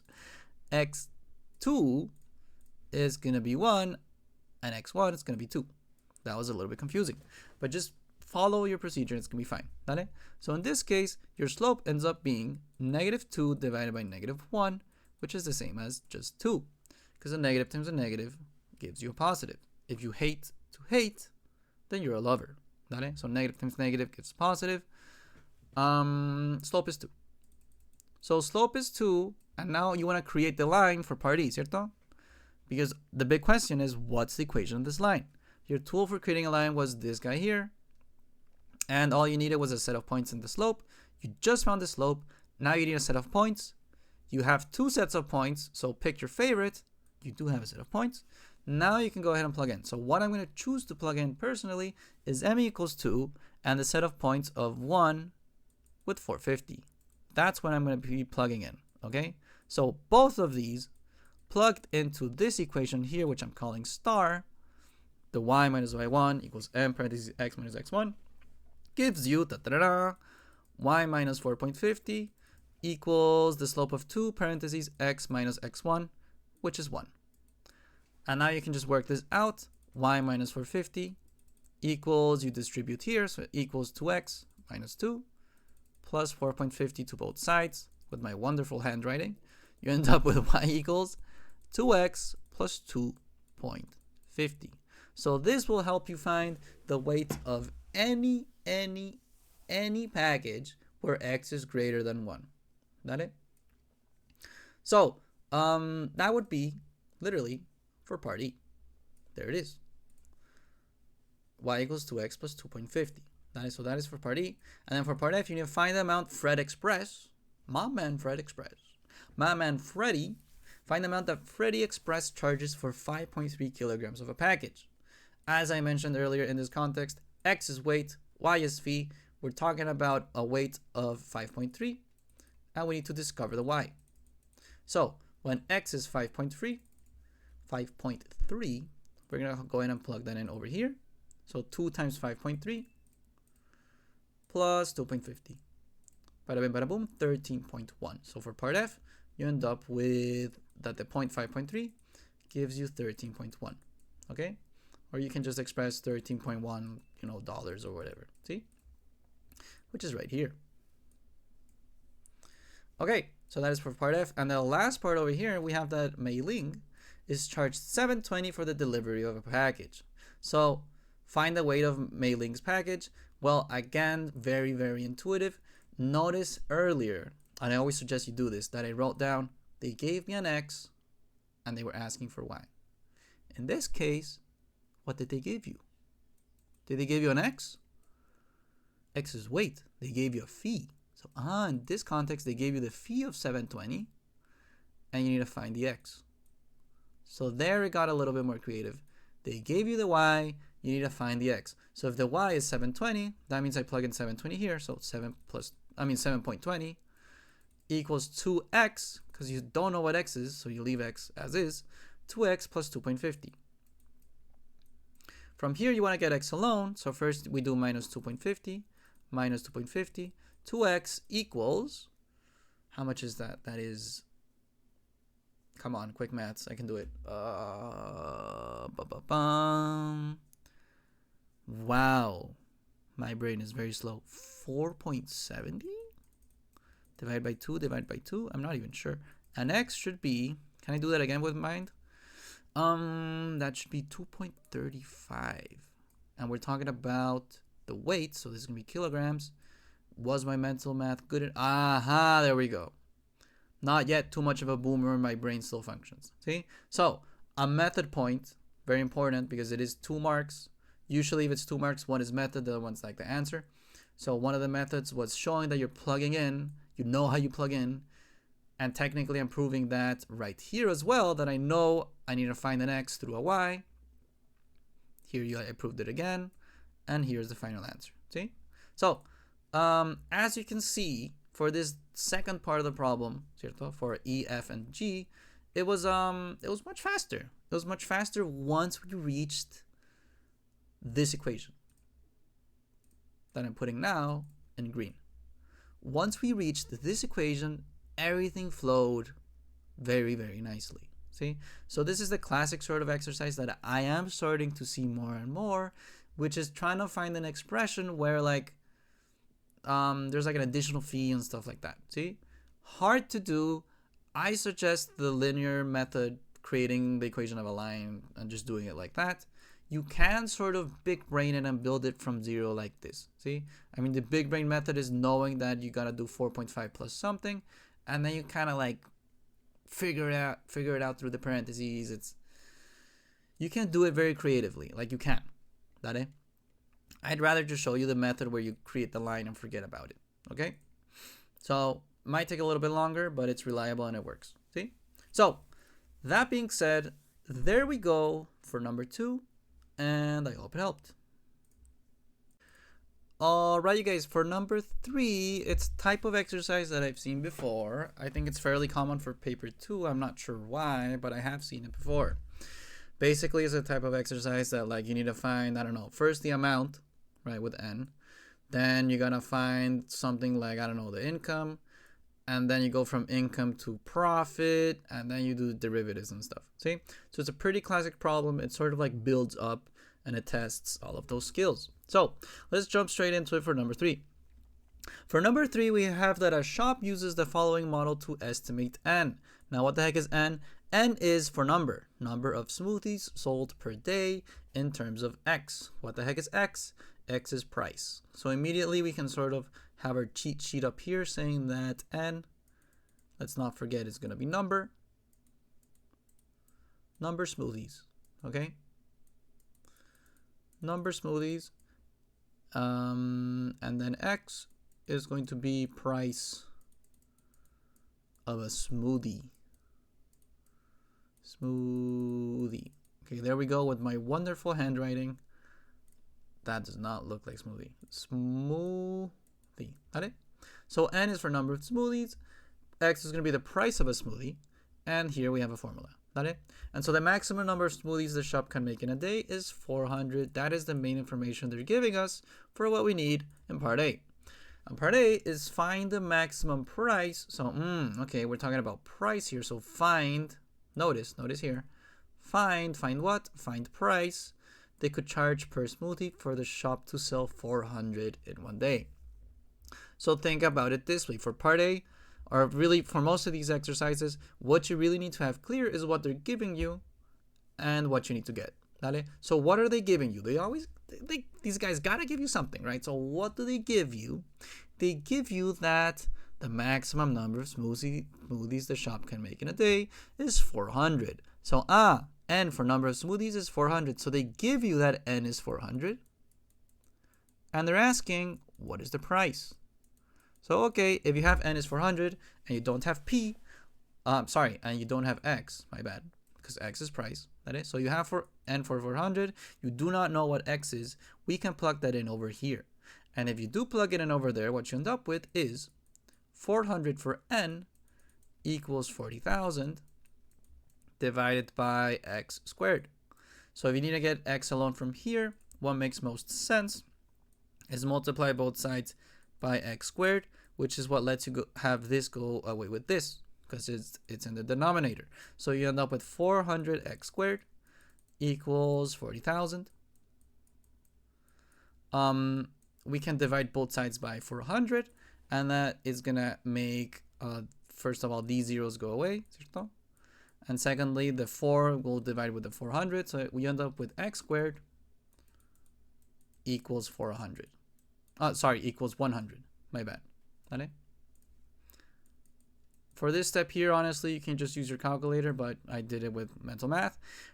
Here you have x squared. So how do you get x squared alone? Well, you do square roots of x squared. That makes this go away with this. You end up with only x. And x has to equal plus or minus, because it is the result of a square root, plus or minus 10. Square root of 100 is 10. Given the context of the problem, you can't have negative price. That means you're giving away the smoothies, and no one wants to do that. We all want smoothies. So you're going to have for positive 10. See? So in conclusion, when n equals 400, x has to equal, and I'm going to put it in red to show that it was like our answer or whatever, x is 10. ¿Vale? So that would be for part A, and just so you believe me, over here, you have x equals 10. ¿Vale? And the method point was just writing down the formula right there. See? So always keep in mind that the method point, okay. Oh, and we kept x positive. See, that's also relevant. Keep in mind that the method point is usually like that the examiner knows what you were thinking. See? So make sure you write the equation as I did here, plugging in slowly but surely. That is for part A. For part B, we have part BI and part BII. For part BI, they tell us that on a day when the shop sells smoothies at 50 pesos each, we need to use the model to find the number of smoothies sold. So in this scenario, much how earlier we said, they gave us 400 for n and we found 10 for x. In this context, it's a little bit different. N is what you're trying to find. You're trying to find the number of smoothies sold. So n is what you do not know. And x, which is the price, they tell us is 50. So under this sort of procedure, plug in 50 for x and find n. Where do you plug it in? In the only equation that we have thus far. So if you plug it in like that for part B, you end up with not having n and knowing that x is 50.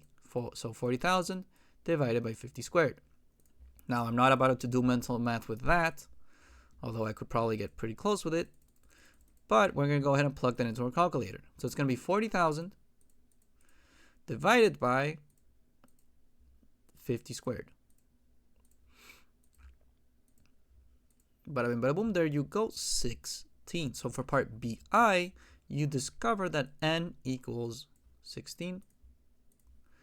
And part of showing your process was writing this down right there, showing that you plugged in 50 for x and that you left n alone because it's what you're trying to find. So for part BI, bada bing, bada boom, there it is, 16. And for part BII, we need to find the total income from the smoothies sold. And so here there is already an interesting thing that we have to be aware of, and it's something that they ask more and more. It's a problem that we currently see more frequently. ¿Vale? Income shows up. What is the difference? For some people it might be very obvious, for other people it might not be. So income is basically like the quantity of stuff you have times the price that you sold it at. See? So income is the quantity of your stuff times the price. Okay?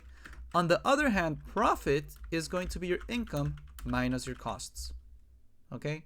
Because profit at the end of the day is how much money you made after seeing how much I mean, like, I don't know, like, think about it this way. You can make a burger and sell it for $10, okay? But maybe the meat was like super expensive and it costed you $12. And so yeah, your income would be 10, but your profit would be -2 because it cost you $12 to get the meat, so your cost was 12 and your income was 10. See? So keep that in mind. Income is quantity times your price. Profit is going to be your income minus your costs. It's something that keeps showing up more and more, so it is the sort of stuff you have to know. So the total income from the smoothies sold is simply going to be your quantity, as I said, so 16 times the price, which is 50. So 16 times 50 ends up giving me 800, and it will be in pesos. 800 pesos, po compadre. Yeah. So, that being said, we now have, or then they tell us, better said, that the cost of making each smoothie is 20 pesos. So, okay, now the exercise gets a little bit more juicy. Parts A and B were more friendly. Parts C onwards are kind of crazy. So for part C, the first thing they tell us was cost of making each smoothie is 20 pesos. So cost, 20. The profit per day is the total income from the sale of smoothies that day minus the cost of making them. Same thing I told you earlier. Profit up here is simply income minus costs. That's what they're telling you down here. So actually they did clarify it, but it's good to know nonetheless. See? So they tell you that the cost is 20 pesos. And from earlier, you found the income, ¿cierto?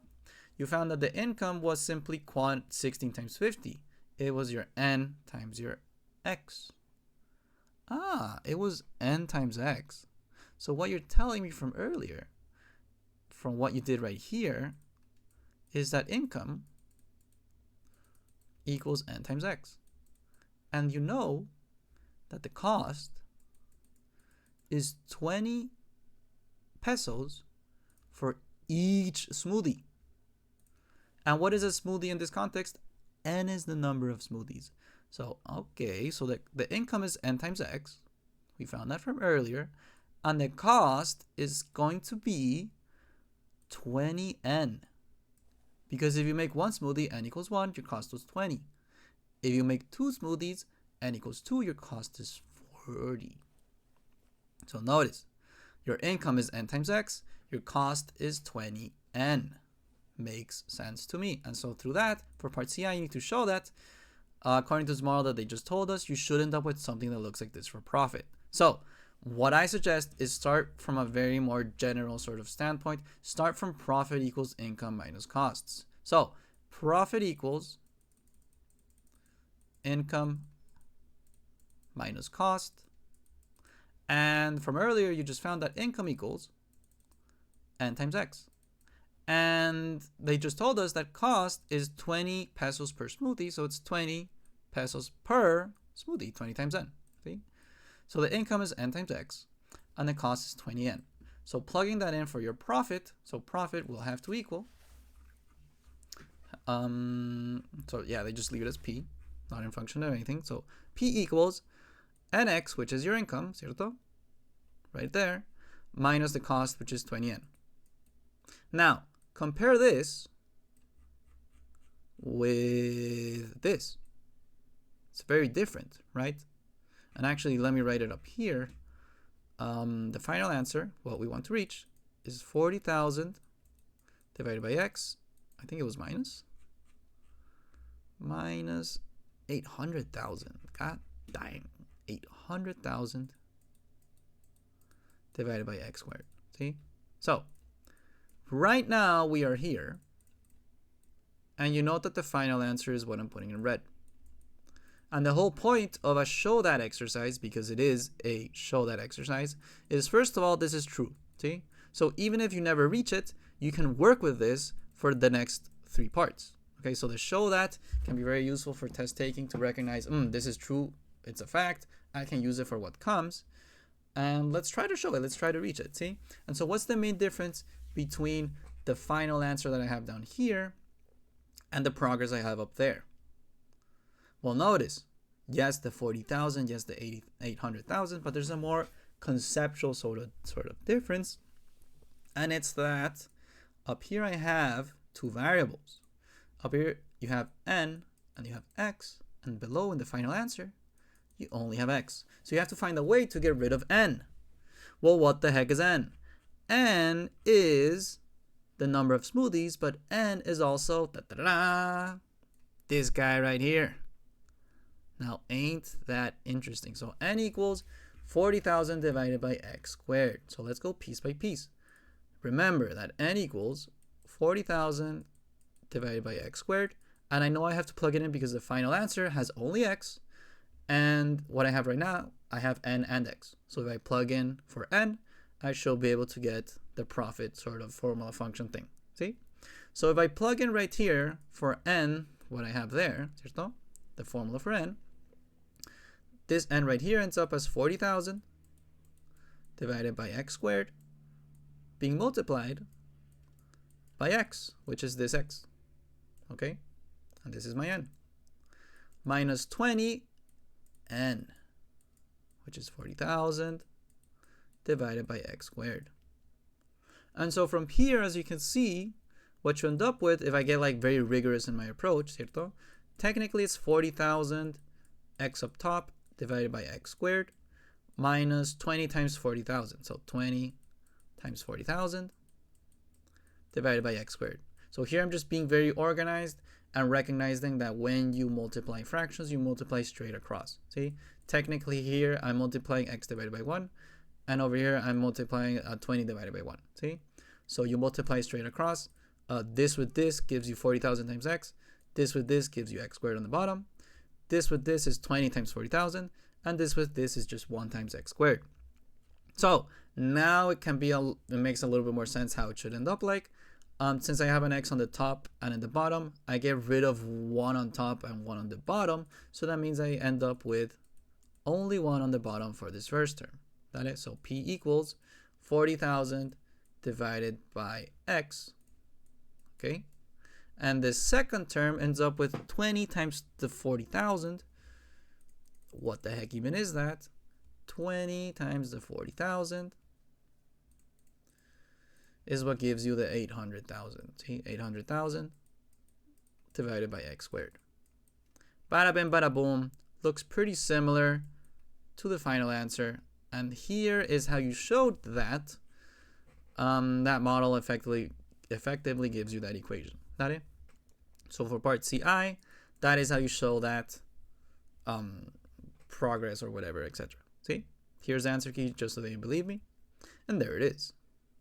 Yeah, for part CII, you need to find what? What is this? What's happening here? What the heck is going on? That right there, I need you to associate it to derivative. It might be easier for you to remember because derivative with D, here there's like a D sort of symbol, see? Technically, I think that might be differential.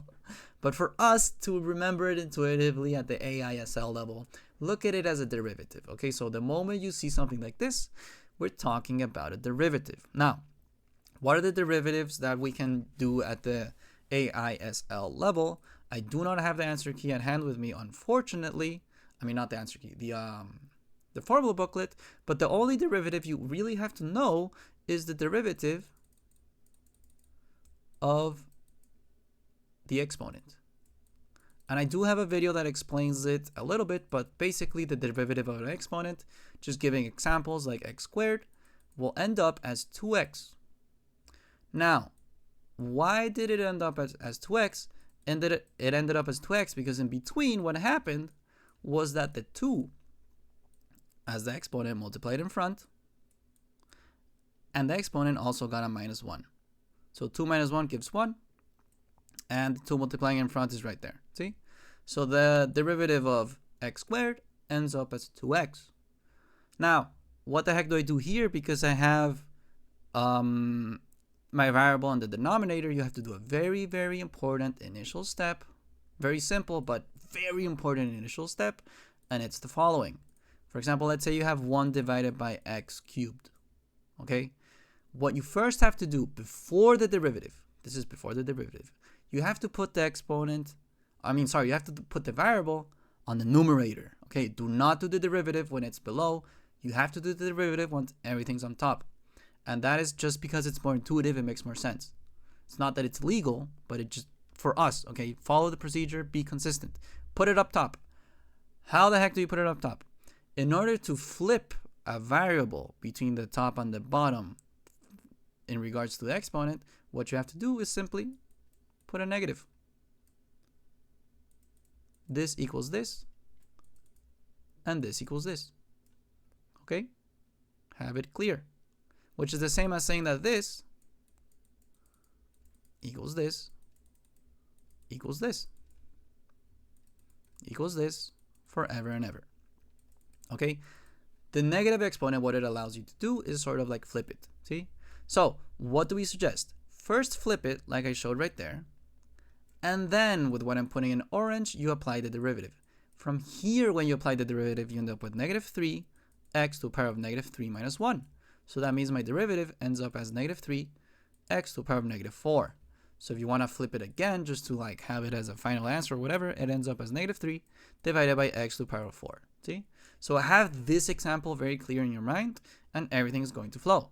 So for the derivative, before doing the derivative, you have that p equals 40,000 divided by x minus 800,000 divided by x squared. So first, before doing the derivative, you're going to put the exponent up top, much how I did here. All you have to do is multiply by a minus 1 on the exponent. So you multiply by a minus 1, you end up with 40,000 x to the power of negative 1 minus 800,000 times x to the power of negative 2. So I have not done the derivative yet. Now I will do the derivative. And now you do the exponent thing. And what you end up with is this negative 1 multiplying the 40,000. So you end up with negative 40,000 x to the power of negative 2, because it's negative 1 minus 1, ¿cierto? So you end up with negative 2. And here we had a minus, right? So it's this minus times the negative 800,000, sorry. Times x to the power of minus 2 minus 1. You end up with x to the power of negative 3.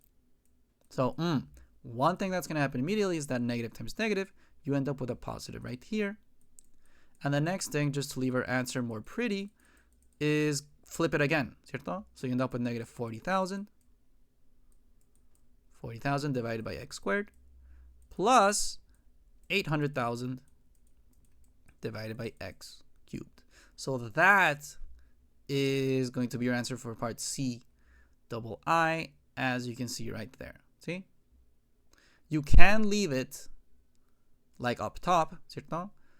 Like I could have left the answer like right here, it was good enough, but I decided to put in the denominator just to show you how the negative exponent works. See?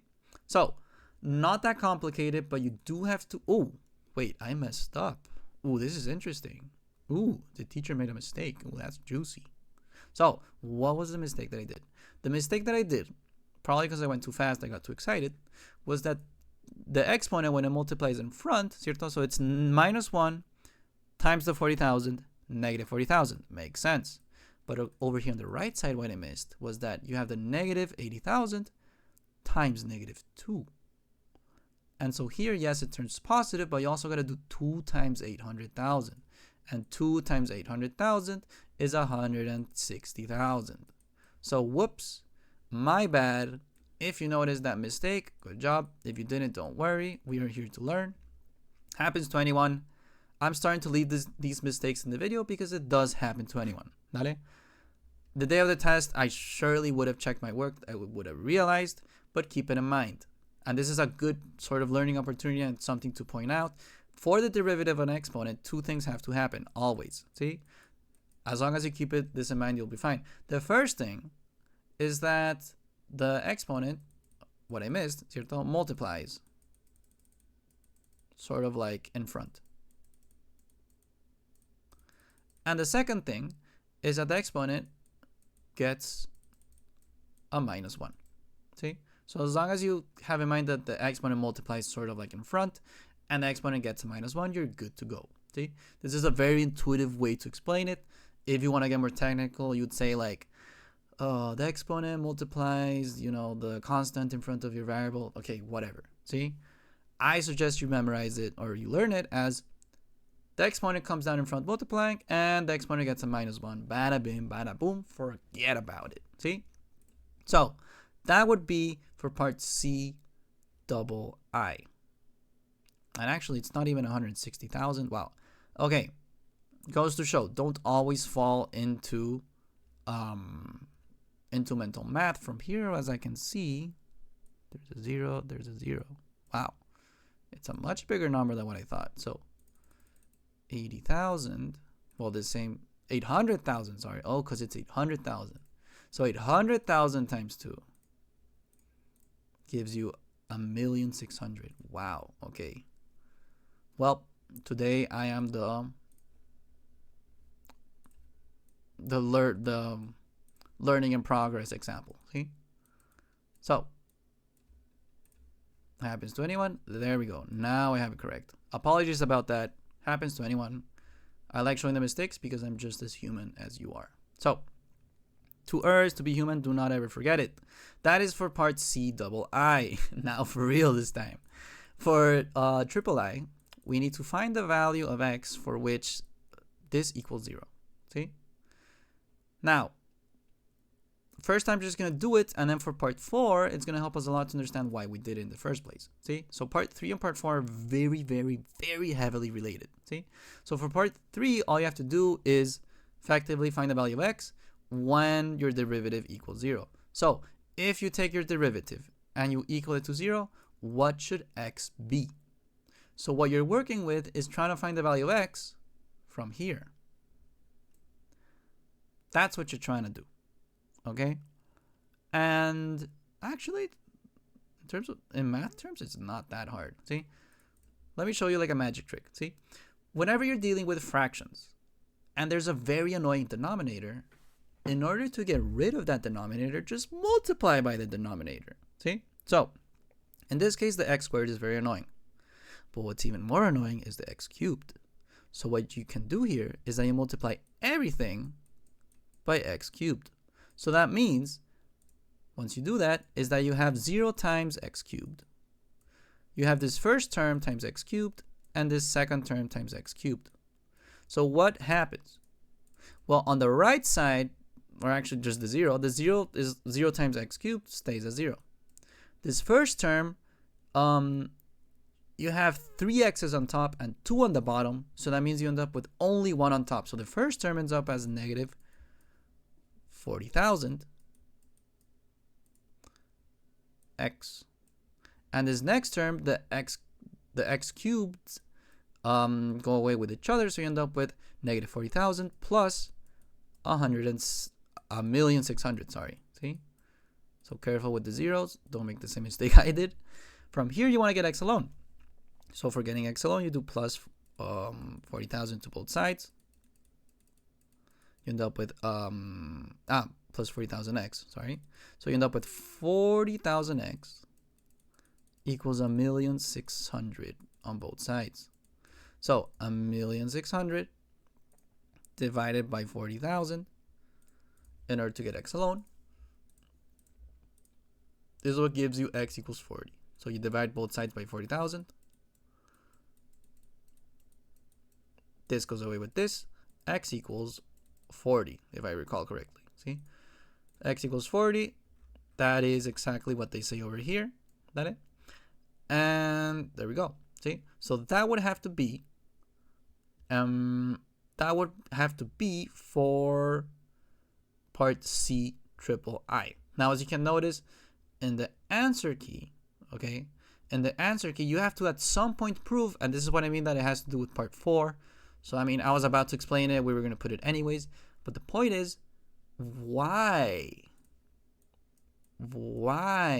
are we equaling the slope to 0? And here, I'm going to have like a 2 or 3 minute monologue explaining why. If you already know why, you can skip ahead. But the reason we are interested in finding where the derivative equals to 0 is the following reason. Imagine you have something like a parabola that goes like this. So here you have X, here you have Y. ¿Vale? And let's say that the maximum, we know what it is. And you know that the maximum is at 50 and 100. So your maximum, ¿cierto? Your maximum is at 50, 100. So, and let's say that this is, of course, your function f of x. You need to understand the following. When you have a function f of x, you plug in an x value, and you get a y value, and this is going to be a set of points. Okay? When you have a derivative, which is actually the lines that I'm going to be putting in red. So, when you have a derivative, yes, you plug in x values, and yes, you get y values, but it's not exactly points that you plot here. I mean, you can, but more intuitively, what you end up with is, yes, you get a set of points, but these set of points, instead of going in like your OG graph, what they actually do, or what you're asking your function, is, for example, I don't know, when x is this, my slope is this. What do I mean by this? If you have your function where you have like f of, I don't know, 50, right? This same example that I drew up here, the parabola. So you put f of 50, you get 100. So what that tells you is that when x equals 50, my y is 100. But for the derivative, if you plug in 50 for the derivative in this context, you're saying when x equals 50, which is, by the way, big hint, the same x as earlier, when x equals 50, it's not my y anymore, my slope is whatever you get. See? It's not going to be 100 because if, function's going to be different. But point is, the derivative helps you find slopes. And so why would we try to equal a slope to 0? This right here, what it's asking is where, in terms of x, is my slope 0? That is what it's asking for. Now, why would we care about a slope being 0? Well, think about it. Here you have the parabola, see? And let's say that at, I don't know, whatever, at x equals 10, see? What is the slope at x equals 10? The slope at x equals 10 would look something like this. And if you were to give and guess a value, how much is that slope? That slope is probably like, I don't know, like 15. It's pretty high up, it's positive, it's 15. ¿Vale? And then I tell you, okay, what about the slope at x equals 25? And then you say, it's still positive, it's still going hard, but it's starting to get a little bit flat. So this next one, we're going to say it's, I don't know, a slope of 8. What about at 50? So at 50, you're at the maximum. And it cuts like this. And what is the slope of that? Da-da-da-da! Slope of 0. So, oh my lord, the main idea is that equal your derivatives to 0 in order to find the optimum points. When I say optimums, I'm talking about max or minimum, because all maximums or minimums have a slope of 0. That's what I'm trying to tell you. So for part C triple I, the reason we want to find the value of x for which the slope equals 0, because that is what is going to help us find my max or min.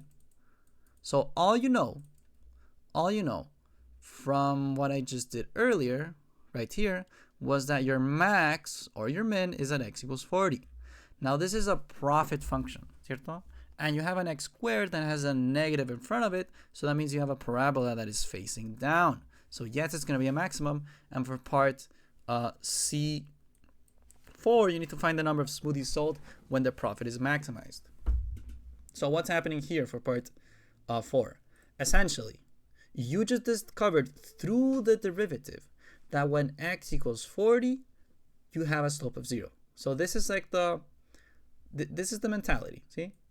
You took your function, you equal it to 0. You found x equals 40. So what is the implication of that? The implication of that is that the slope is 0 when x equals 40. And given the context of the problem, in other words, you're telling me that the max is when x equals 40. So that's all you know. You know that the maximum is x equals 40, but you don't know how much money you make. So how do you find how do you find the profit when you're maximizing? Well, you know that you maximize when x equals 40, ¿cierto? You know that you maximize when x equals 40. You don't know the profit of that yet. So you're going to go ahead and plug in x equals 40 in your profit function. So if here you plug in x equals 40 and you discover your P, that's going to be your P that gives you the maximum profit. See? So go ahead, take out your calculator. We're going to be putting in big fractions, so I like to do alpha y equals and press the first one. So here you can put 40,000. Below you can put the x minus yet another fraction. Here you can put 800,000 divided by x squared. Go ahead and press enter. There you go, minus 24,000, sorry. Now that might be a little bit incorrect, so let me take a moment to make sure that this is fine. It looks fine to me. Find the number of smoothies sold. Oh wow, I'm trolling. This is find the number of smoothies sold. Wow, I'm on a roll today. Okay, goes to show I got a negative value. I was sort of questioning it, so I double checked what I was doing, and lo and behold, it's asking for the number of smoothies. So god dang. So for number of smoothies up here, whoops, I went a little too far out. Here's my equation for number of smoothies. See? So basically here we need to be plugging in. Here we need to be plugging in the price of 40. So here we can put 40,000 divided by 40 squared. That is what gives me 25. And now that I think about it a little bit more, I think earlier I got a weird answer for profit because I didn't, actually, no, I think I didn't put this squared. I probably missed that. So let me just show that everything was in order earlier. I just zoned out and didn't plug in correctly. So 40 minus 800,000 divided by 40 squared. I'm pretty sure I missed that earlier. Okay, that profit makes a lot more sense. A negative profit was definitely wrong.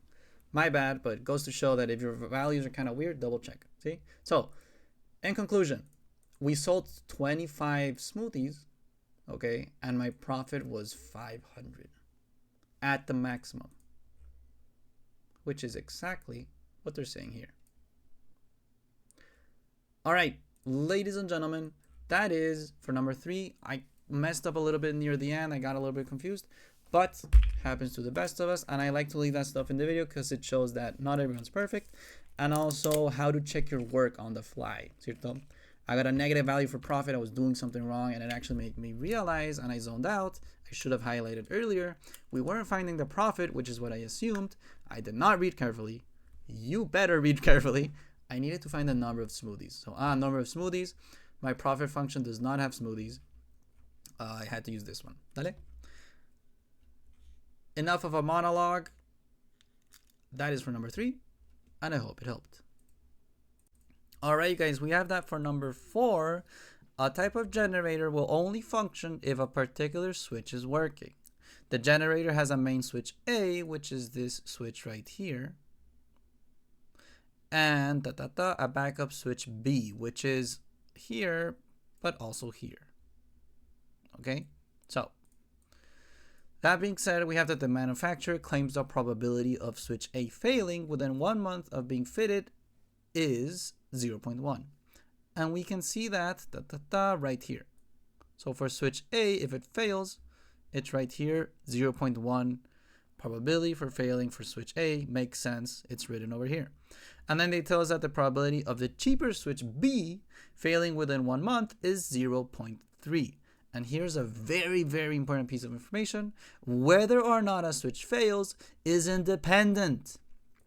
is it dependent on the state of the other switch? What I mean by this is that if switch A fails, then the probability that switch B fails does not change, you know? It's not like, think about it this way, like, oh, if one day your car works but the car of your friend doesn't, like, one thing had nothing to do with the other, okay? So, when they tell us right here that the probability of the cheaper switch B failing within 1 month is 0.3, we can immediately say that, okay, so switch B failing right here, this B has to be 0.3. And notice, if B is 0.3, then over here, I can also put 0.3, okay? So it's very important that as you're reading the stuff it gives you, you check your diagram and fill in what you can, ¿cierto? If both switches fail, the generator needs to shut down to replace the switches. Both switches are replaced after a month of use, whether they have failed or not, or whenever the generator needs to be shut down. So this is more of like a context problem or a context information, ¿cierto? If they both fail, this happens, see? And blah, blah, blah. The following T diagram shows the probabilities of a switch failing within 1 month of them being replaced, assuming the manufacturer's claim is correct. So, for part A, we need to write down the values of A, B, and C. Now, this is a classic, which is basically telling you, yo, fill in the tree diagram. That's basically what it's asking us to do. And what I already did from earlier was fill in that B equals 0.3 because it's what they told us right over there, ¿cierto? The probability of switch B failing is 0.3. So in the scenario of switch A failing, I put a B 0.3 up here. And the scenario of switch A not failing, the probability of switch B failing is still 0.3 because they are independent from one another. See? So there we go. There I put all the information that the text gave us. And now what we have to do is figure out the values for A and for C.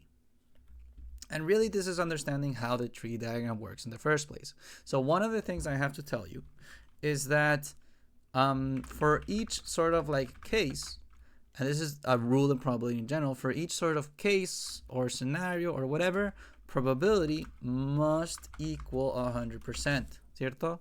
When you are looking at the probability of certain stuff happening, you need to understand that embarking upon all scenarios, having all scenarios in mind, the probability of all of them has to equal 100%. Okay? Now, for each case, and for the tree diagram, one of the cool things about it is that it's very easy to see each case. So each case will be in red, and the cases of the tree diagram in this case are 3. So we have this case here, which is fail not fail of switch A, and then we have this case here, which is fail not fail of switch B, and then we have this case here, which is fail not fail of switch B again. See? And so in each of these 3 little bubbles, the probability in total has to be 100%. So if, for example, here you have a 0.1 for fail, then the not fail has to be how much? Has to be 1 minus 0.1. That is the value of A. A is 0.9. And as you can see, the 0.1 plus the 0.9 gives you 1, which is 100%. Remember that 100% is the same as saying 1. Okay? 50% is the same as saying 0.5. And 5% is the same as saying 0.05. Okay, so keep that in mind. That is how decimals and percentages work. So now that we understand how the bubbles and the cases and the tree diagram works, I can already say that A has to be 0.9. And looking at the value of C you have here, for example, in this bubble over there, that B is 0.3. So that means that C has to be 1 minus 0.3. So C has to be 0.7. C equals 0.7. C equals 0.7. Here it is. So for part A, pretty simple to fill in the tree diagram. You just have to do it carefully. And the main idea that I can share with you, which is the thing that I end up explaining the most when I explain tree diagrams, is to keep in mind the sort of different cases, the different scenarios. They all have to equal 100% independently. So this sort of root here of the tree has to be 100%. This has to be 100% between the two, and this has to be 100% between the two. Okay, I mean between these two. So once you start visualizing the tree diagram like that, it becomes a lot easier to solve. Yeah, that is for part A. For part B, they tell us, hence, find the probability that the generator needs to shut down within 1 month of the switches being replaced. So here it says, the probability that the generator needs to shut down. Okay, when does the Shen, best champion in League of Legends. When does the generator need to shut down? Why? When? Why and when does the generator shut down? As we can see here, this is the paragraph for the generator shutting down. If both switches fail, the generator needs to shut down. And the other scenario where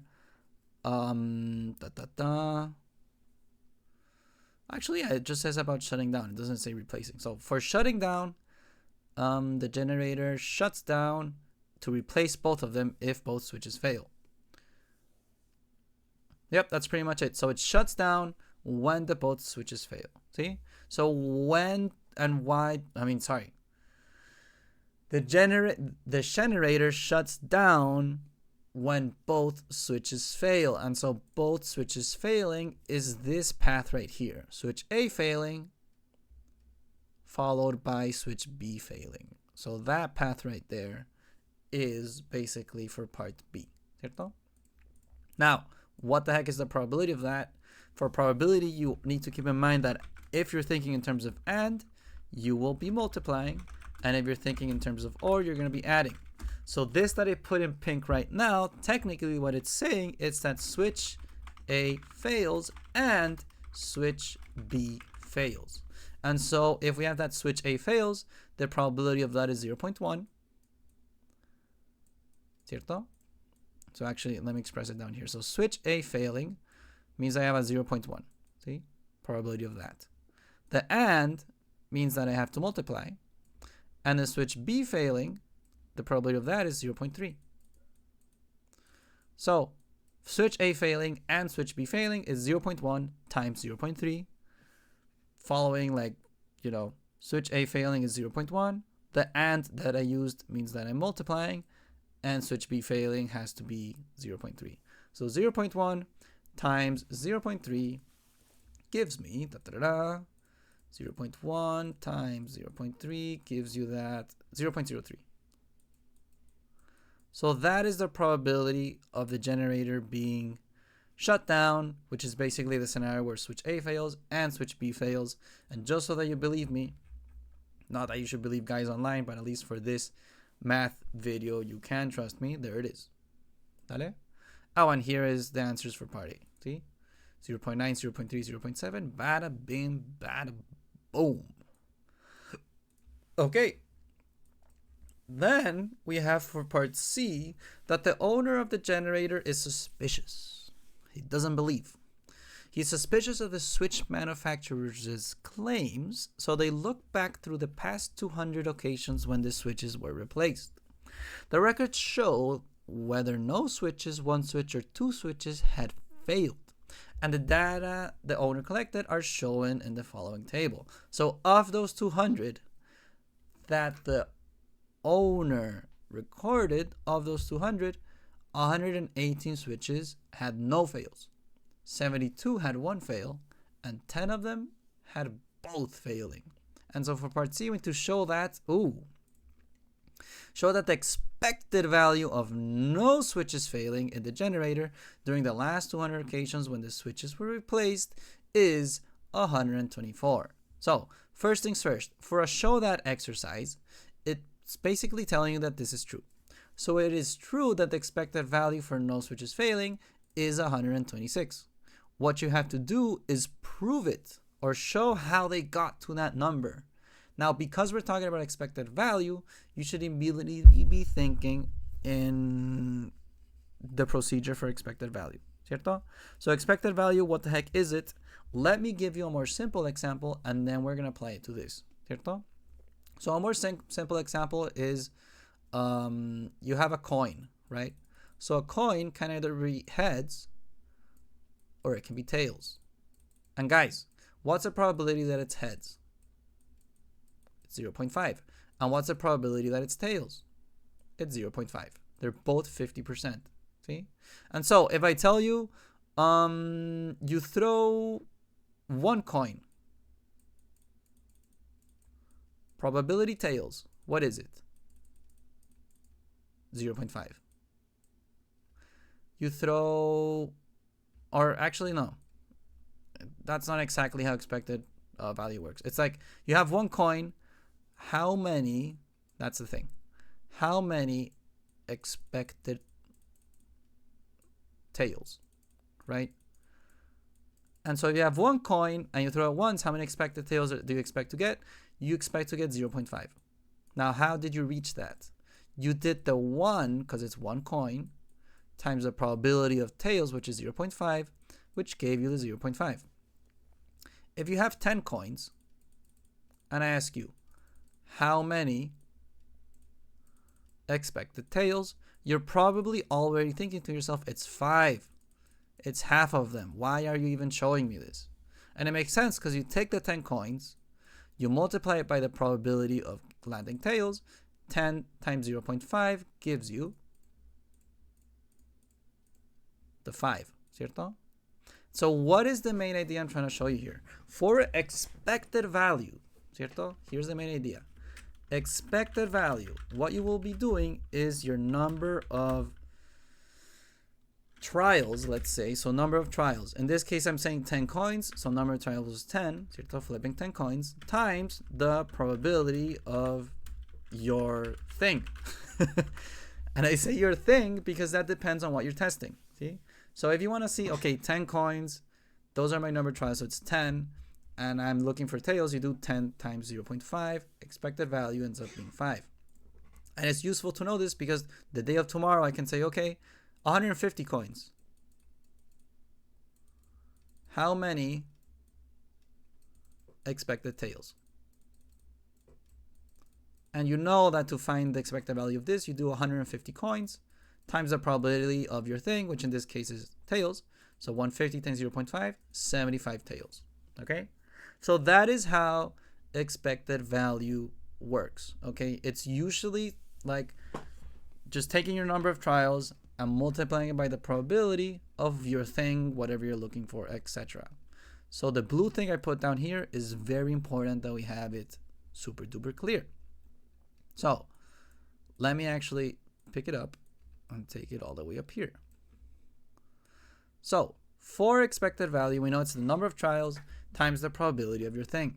And so for part C, we need to show that the expected value of no switches failing, so that is my thing, see? No switches failing is my thing. So what the heck is the probability of no switches failing? And what are the number of trials? 200. So, okay, your expected value in this case has to be your 200 times the probability of your thing. And probability of your thing is no switches failing. So what is the probability of no switches failing? So probability of no fails, basically. See? What is the probability of no fails? Let's go back to the tree diagram. And where are the scenarios, or where is the scenario of no switches failing?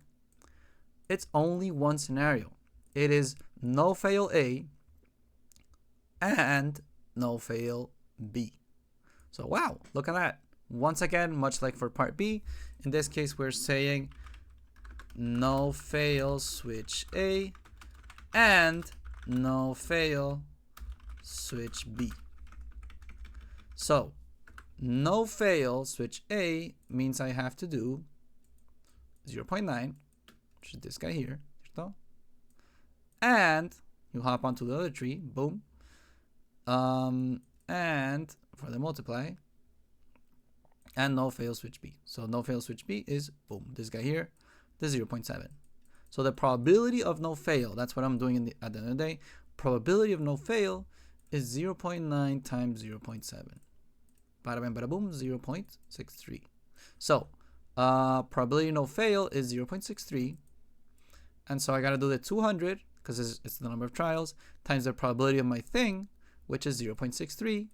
My thing being no switches failing, 200 times 0.63 ends up giving you, you better believe me on this one, kapow, 126. Look at that, ain't it beautiful? God dang. Part C, that is how we show it. You identify that you're dealing with an expected number, and it's important that you multiply by 200. See, so you find the probability of no fail, you multiply by 200 for method point of expected value, you reach the 126. Okay? That would be for part C. And part D, oof. You guys have no idea, bro. This is worth 7 points. That's crazy. It's crazy. So get ready for a ride. Okay? So, they tell us for part D that we need to perform a chi-squared goodness of fit test at the 5% significance level to test whether the manufacturer's claims are correct using the following hypotheses. And they give us the H0, which is basically everything's okay, the claims are correct. And H1, the main difference is that the claims are not correct. Okay? So, what the heck is happening here? See? It's very important that we have clear our tools, okay? Especially for all these statistics and hypotheses and all those sort of exercises. The main thing that I see students challenging with is understanding which tools you have and what to use when. See? So what I need us to understand is that you read this exercise, and the first thing you notice is that you have, boom, a chi-squared. So let's talk about the tools for the chi-squared. See? It's like a fancy X. So let me go like, whoop. So here you have your chi-squared. See? Tools for chi-squared. Yeah. So your tools for chi-squared are 2. And I don't expect you to memorize this, okay? But I do expect for you to know where it is in your calculator. So take out your calculator, and because we're dealing with a testing, a distribution, and stuff like that, you're gonna be hitting that distribution button on top of ours. And over here, you see you have, actually, is it even here? I think it's not here, actually. I think I was wrong. I think it's stat, because this is a very statistics yes. Okay, sorry. It's stat and then tests, because it's a good enough a fit test. Okay, so you gotta go to stat tests. See? So you go to stat tests, and you scroll until you find chi-squared. See? Now, as you can see, you have 2 tools for chi-squared.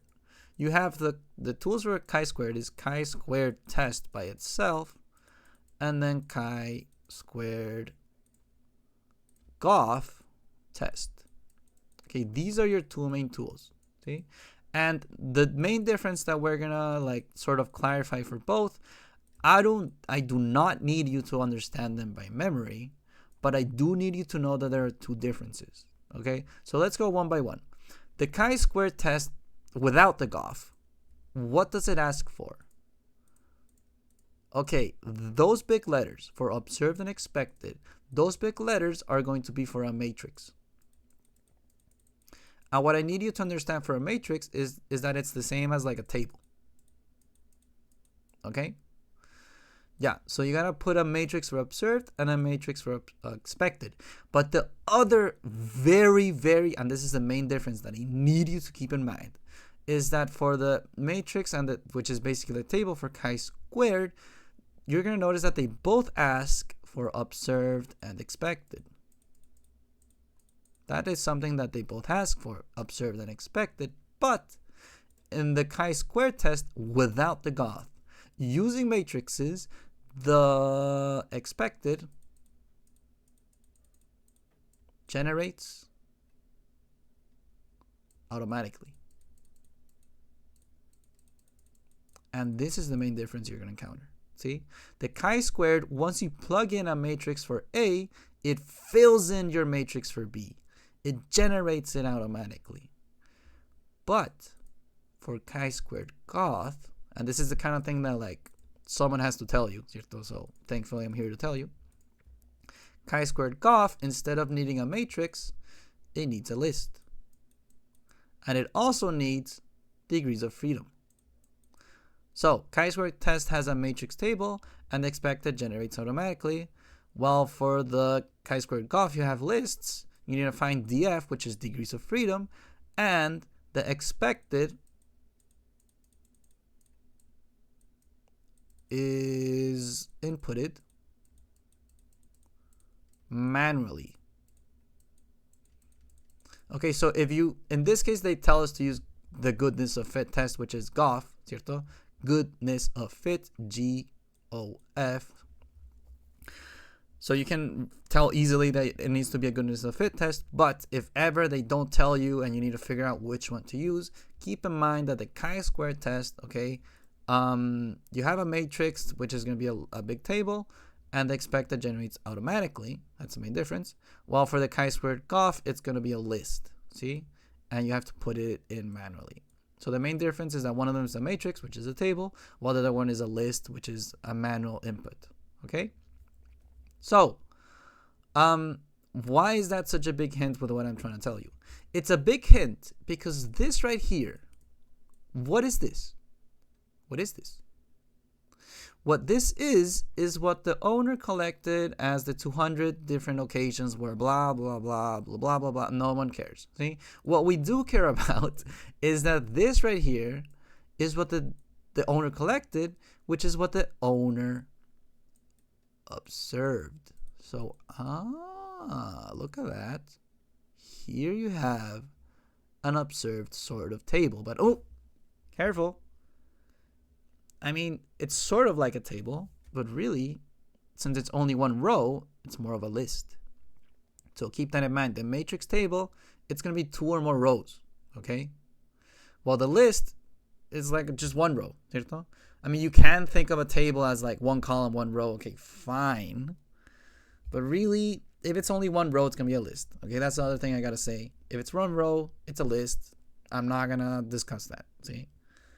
I know that technically you can put it as a table. Okay, fine. The IB doesn't care, neither do I. If it's just a row of data, then it's a list, period. Okay, so here we have our observed, and the expected is inputted manually. So how the heck do you find the expected? Well, that's interesting. So for the expected, and this is why this exercise is worth 7 points. For the expected, you need to find 3 things. You need to find no switch fails. So basically, you need to recreate the observed table just for expected. So the expected table has 3 things. I called it table. The expected row has 3 things. You have the scenario where no fails, basically. You have the scenario where 1 fail. And then you have the scenario where 2 fail. Now, some of these you already have, ¿cierto? Work smarter, not harder. You already found from part C the probability of no fails. So the probability of no fails was 0.63. So for the no fails, you can basically just do 0.63 times the 200 for the no fails, right? And for the 2 fail, you found that actually for part B. So for the 2 failing, we found that it was this, 0.1 times 0.3. 0.03. So for 2 failing, it's 0.03 times the 200, right? Now let's go ahead and plug in some numbers here to get at actual values. So 0.63 times 200 gives you that 126. So that is the no fails, 126. And then the 2 failing was the 0.03 times the 200, which I think is 6, gives us 6. See? There it is. So this ends up being 6. ¿Vale? Now, we are talking about 200 cases, right? So if you know that 126 had no fails and 6 had 2 fails, then how many had to have 1 fail? Well, you can do 200 minus 126 minus 6 has to be the amount of 1 fail because it's the remaining scenario, ¿cierto? Maybe for you it makes more sense if I say no fail plus 1 fail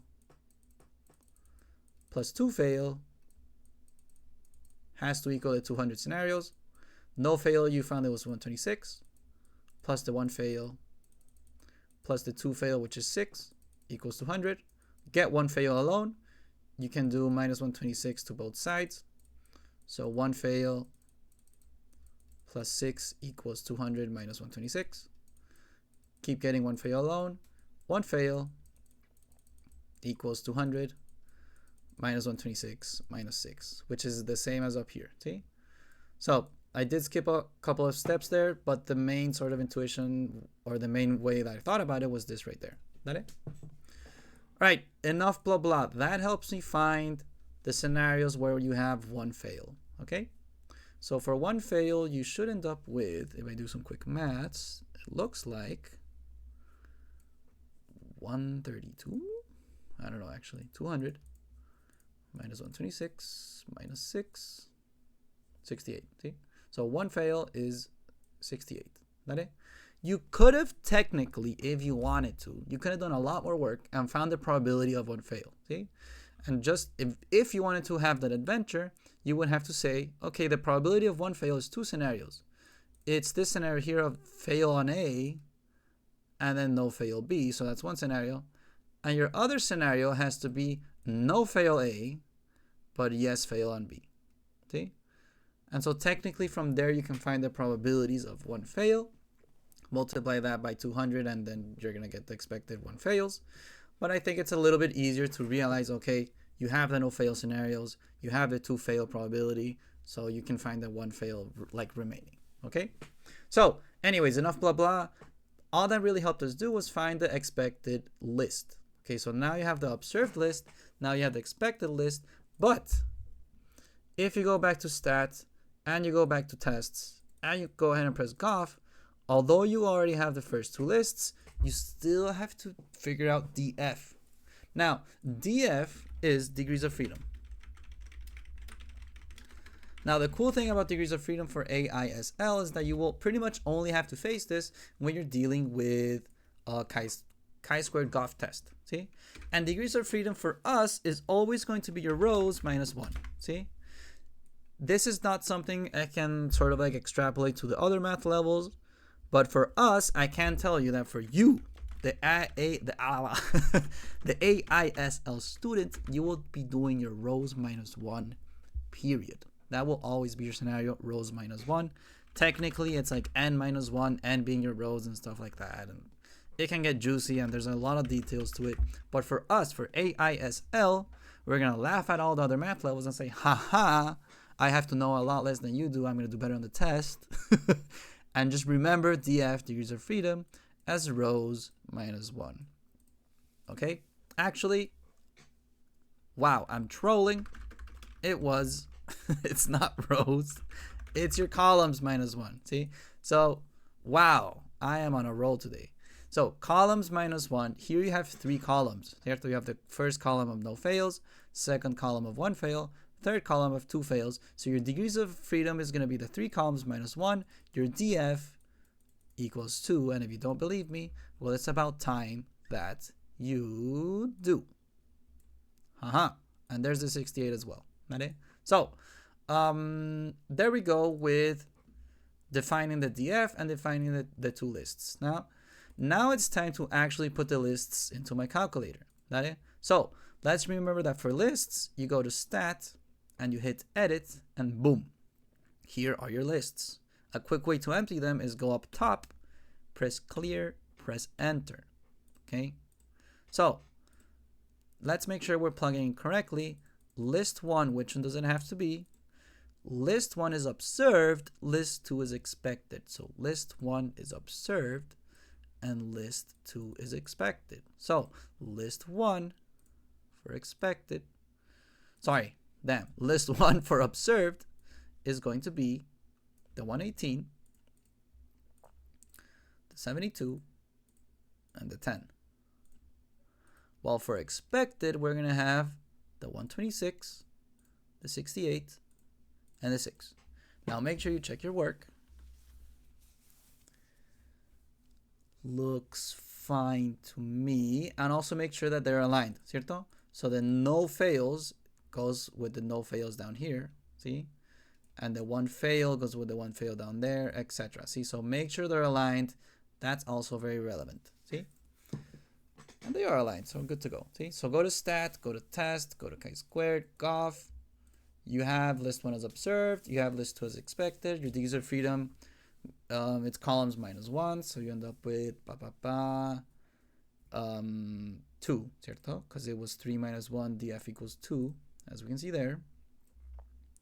And now, make sure you pick the right color. Just kidding, doesn't matter.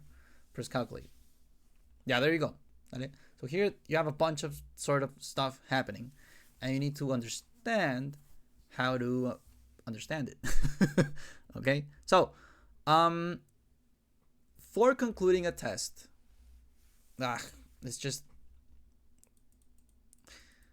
there's a lot to go over right now. See? I could give you the answer right away, but it's very important for me that you understand what's happening. Okay? So, I'm going to give you like the quick thing that you can like memorize if you want. Okay? But I'll also tell you like how you can actually solve it.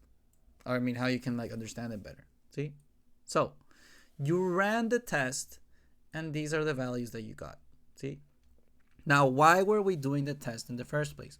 We were doing the test in the first place because basically, the owner is very suspicious of the switches manufacturer's claims. Okay, he's doubting the efficiency of the switches or stuff like that. I don't know. He's doubting him. See? So he took 200 observed values, and then he compared that, because that is what the goodness of fit test is basically doing. He compares the observed to the expected, and if you are far enough the observed from the expected, that you can say, okay, maybe the manufacturer is wrong. Okay, that's the main idea that's happening here. You compare the expected to the observed, and if it's far out enough, then you say, okay, the manufacturer is trolling, he's scamming me, whatever. Okay, so how the heck do you actually conclude that through the numbers though? See? So these are the results you got. You got a chi-squared of 3.40, you got a p-value of 0.182, and your degrees of freedom effectively have to be 2. Okay? Don't mind the CNTRB. I don't even know what that is. So you just leave it there. Okay? The thing that they gave us to compare was the significance level. See? And I need you to understand the following. For concluding, you either compare the p-value to the significance level. So p-value goes with significance level, or you compare the chi-squared to what we call the critical, I think it was critical value, see? Which in this case, we don't have, so don't have, okay? But I need you to understand that the chi-squared goes hand in hand with the critical value for concluding, while the p-value goes hand in hand with the significance level for concluding. Now, I can give you like the thing to memorize, and then you're good to go with that, but I'd rather have you understand a little bit better how it works. See? So, let's go back here, and I think it might help me explain if I draw it. Let me see what happens if I draw it.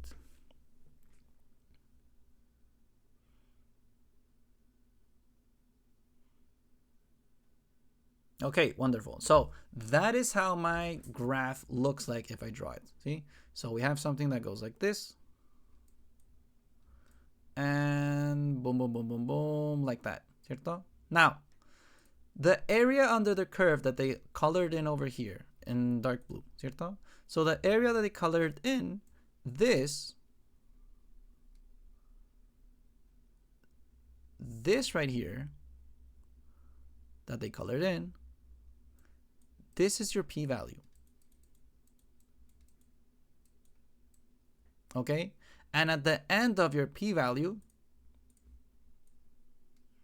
is where you have your chi-squared of 3.40.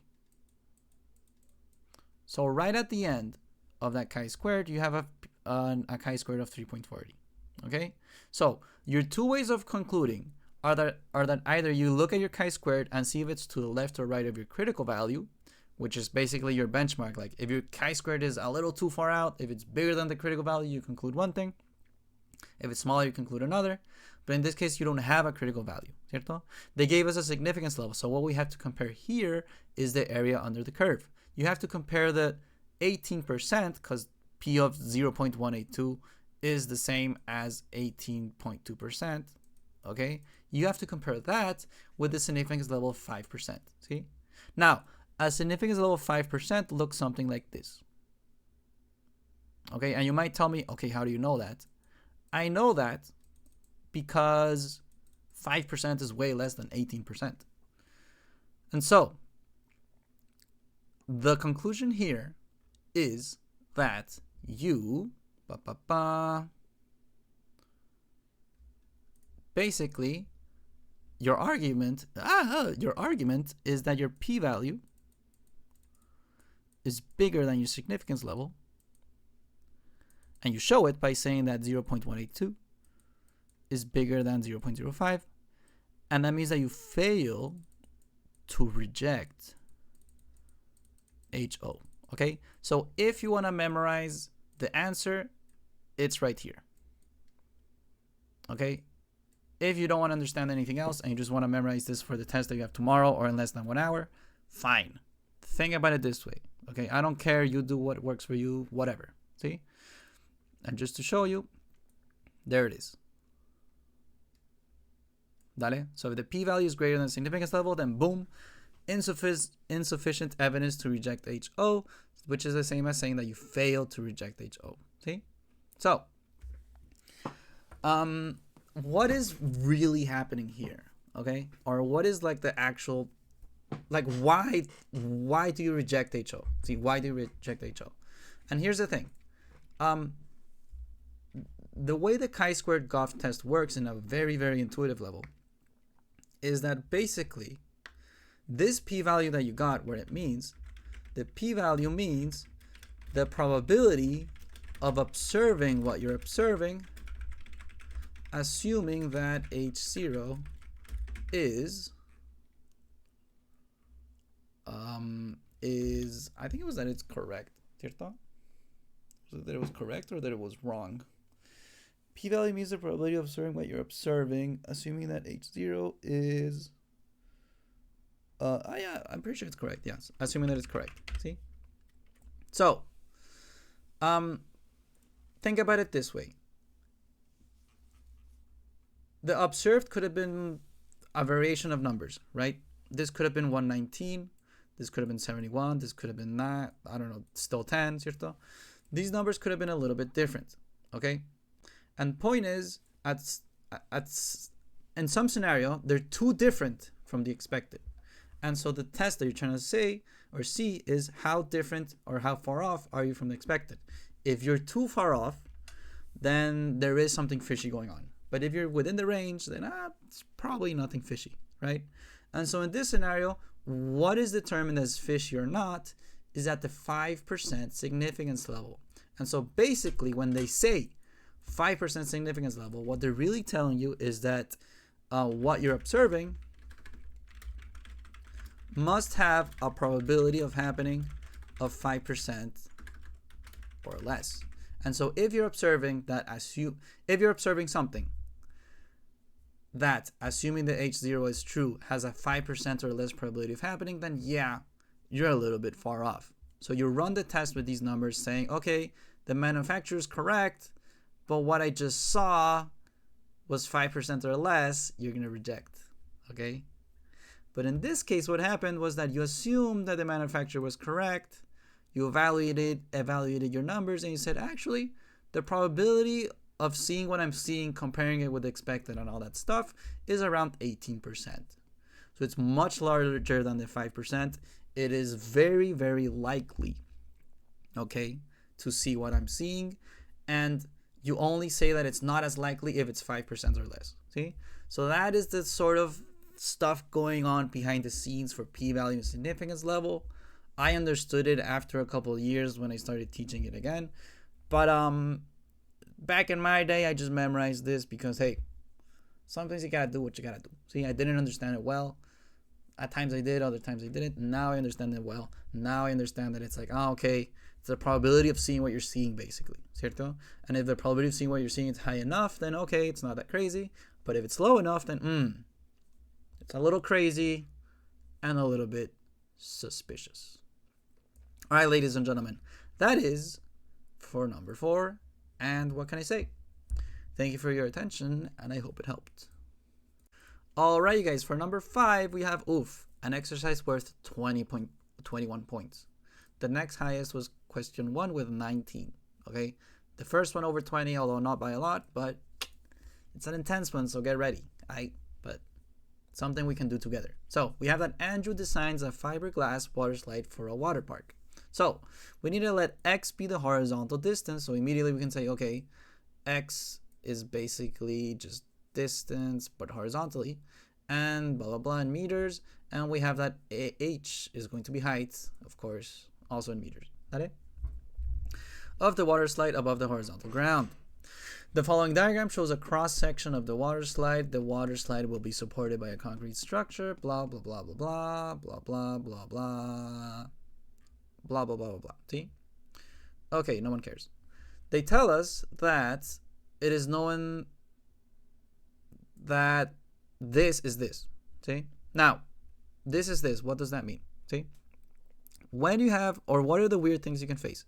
You can face something that looks like this. You can face something that looks like this, and you can face something that looks like this. This first one is like the original one, the classic. Nothing here is changing. When it has that little apostrophe, which is our scenario here, you're dealing with a derivative. Oh, okay, that's interesting. And this last one, when it has the -1, is going to be inverse.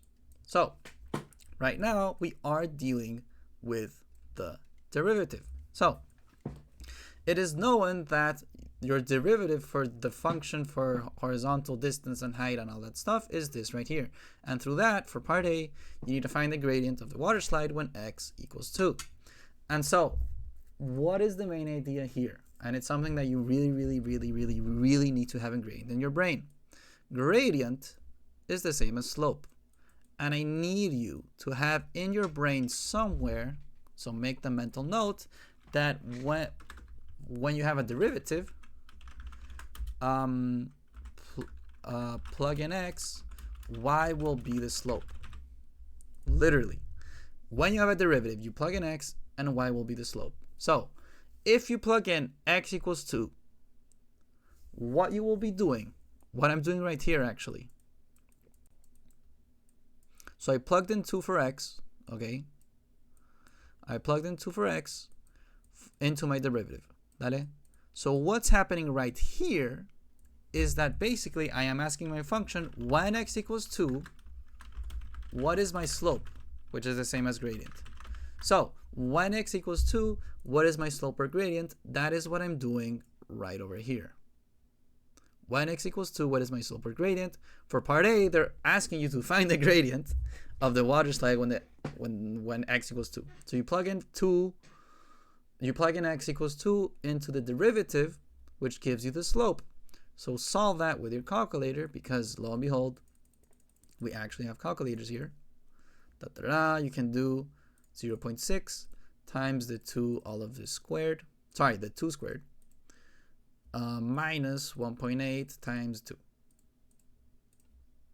Go ahead, press enter, negative 1.2. So the slope of the water slide when x equals 2 has to be negative 1.2. All right, which makes sense, because if you look at x equals 2, then the slope is clearly negative, ¿cierto? And how negative is it? It's going to be slope of negative 1.2. Makes sense to me. Then they tell us that at the exit point of the water slide, you have that x equals 4 and h is 1.4. So at this point right here, you have 4, 1.4. And you need to find an expression, for h of x. So here is another sort of interesting thing that can happen or that you need to know. See? So you first started with the derivative and you need to find the original. So here is something that we need to have very clear. Okay? So if you have your original and then you do the derivative, of course you're going to end up with the derivative version. See? But if you have the derivative and you do the opposite of that, you end up with the original one. Makes sense, ¿cierto? If you have the OG and you do the derivative, you end up with the derivative version. And if you have the derivative and do the opposite of derivative, you end up with the original one. So, okay, tell me what's the opposite of derivative. The integral. Guys, if you have God, I cannot English today. If you have the derivative and you do the integral, you end up with the original one. So, okay, that means that down here, I have the derivative, I do an integral, you end up with the OG, ¿cierto? So, we have the derivative, ¿cierto? Which is right here. I do the integral of this, and that, ¿cierto? Will end up giving me the OG, right? Now I have to get the formula booklet. So yes, you can look at all my downloads. What do I care? Formula booklet. See? So because we are doing the integral, let's go ahead and look at which integral I can find. So integral here. See? Here I have the integral for AISL. Down here you have it for HL, and you can laugh at them because you don't have to know so many as they do. We only have to know the integral of x with an exponent. See? So I know this looks nasty, but really focus on what happens with n, ¿cierto? So if you have x to the power of n and you do the integral of that, what happens is that you add 1 to the exponent, and look at this. The exponent will also be down below. So think about it this way. If you have x squared and you're doing the integral of that, then through the integral you end up with x 2 plus 1 divided by 2 plus 1. Because what's in blue will be at the exponent and also in the denominator. See? So that's all that really happens for the integral, ¿cierto? And the last thing we have to sort of go over is that you have a plus c. So why the heck do you have a plus c? C is for constant. You have to add a constant. And why is that the case? You have to add a constant because, for example, up here I told you, if you have the OG and you do the derivative, you end up with the derivative version. See? God, my handwriting sucks. Derivative. And if you have the derivative and do the integral, you end up with OG. But something can get lost in translation.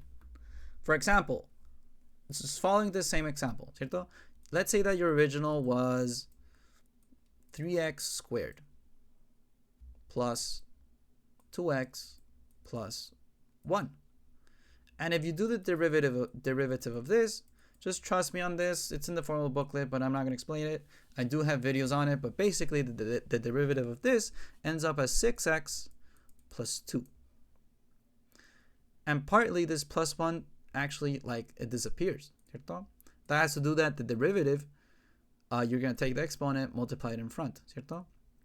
In this case, technically, the exponent is x to the power of 0. So 0 times 1 gives 0. See? So, and then you do minus 1 to the exponent. So this is OG, this is a derivative. And if from here, you go ahead and do the integral to get back to the OG, well, you know that you have to do basically the exponent plus 1. And then put it up top, and then put it on the bottom. So the exponent of this is to the power of 1. So you end up with 6 times x to the power of 1 plus 1 divided by 1 plus 1. Plus, ¿cierto? Plus this 2, which has an x to the power of 0.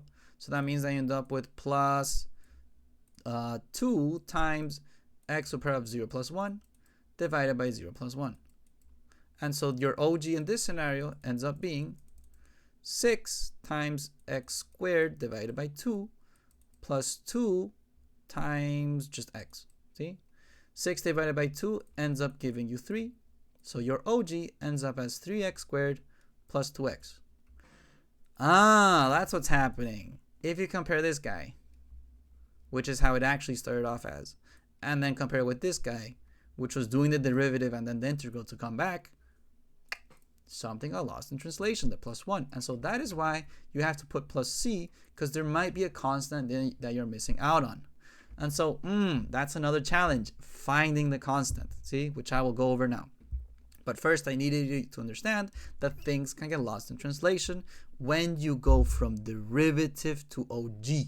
When you go from derivative to OG and you apply the integral, you can have a constant lying around that you forgot about. So let's go back all the way down, come back to reality a little bit.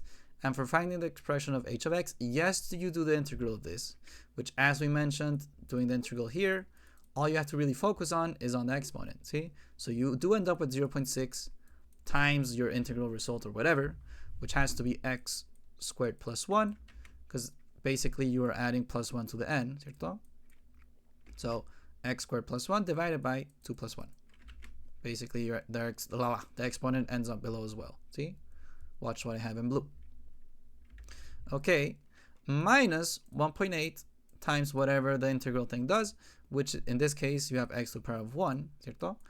So you end up with x to the power of 1 plus 1 divided by 1 plus 1.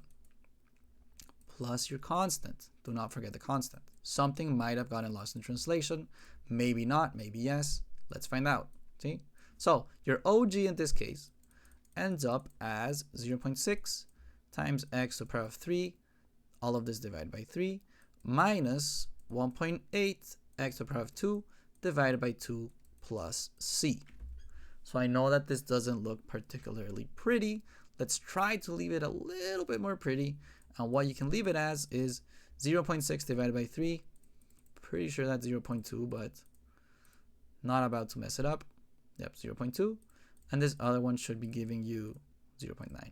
Yeah. So you can leave it as 0.2 x cubed minus 0.9 x squared plus c. Okay, so that's what's happening here right now. So that is my OG, but you still have a plus c. You got to deal with a plus c. You can't leave it as plus c. How the heck do you find plus c?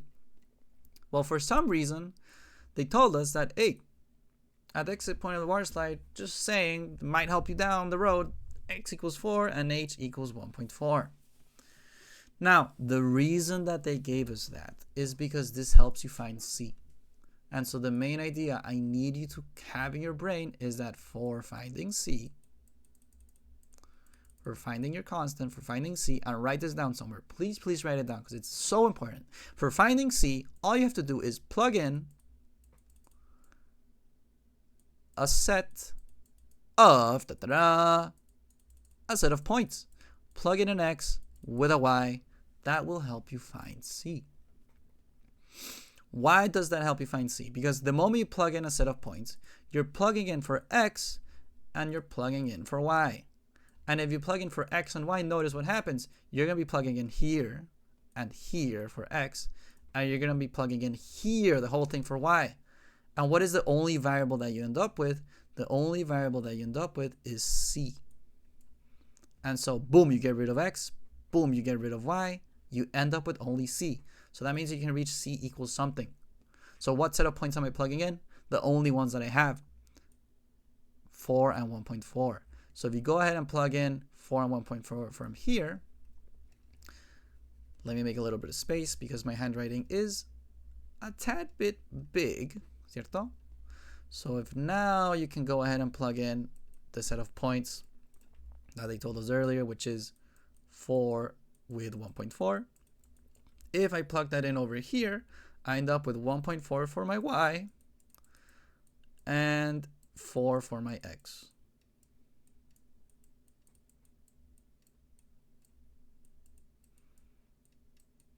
And so let's agree on something just for a second. This looks absolutely nasty. Let's be honest. This does not look pretty. 0.2 times 4 cubed.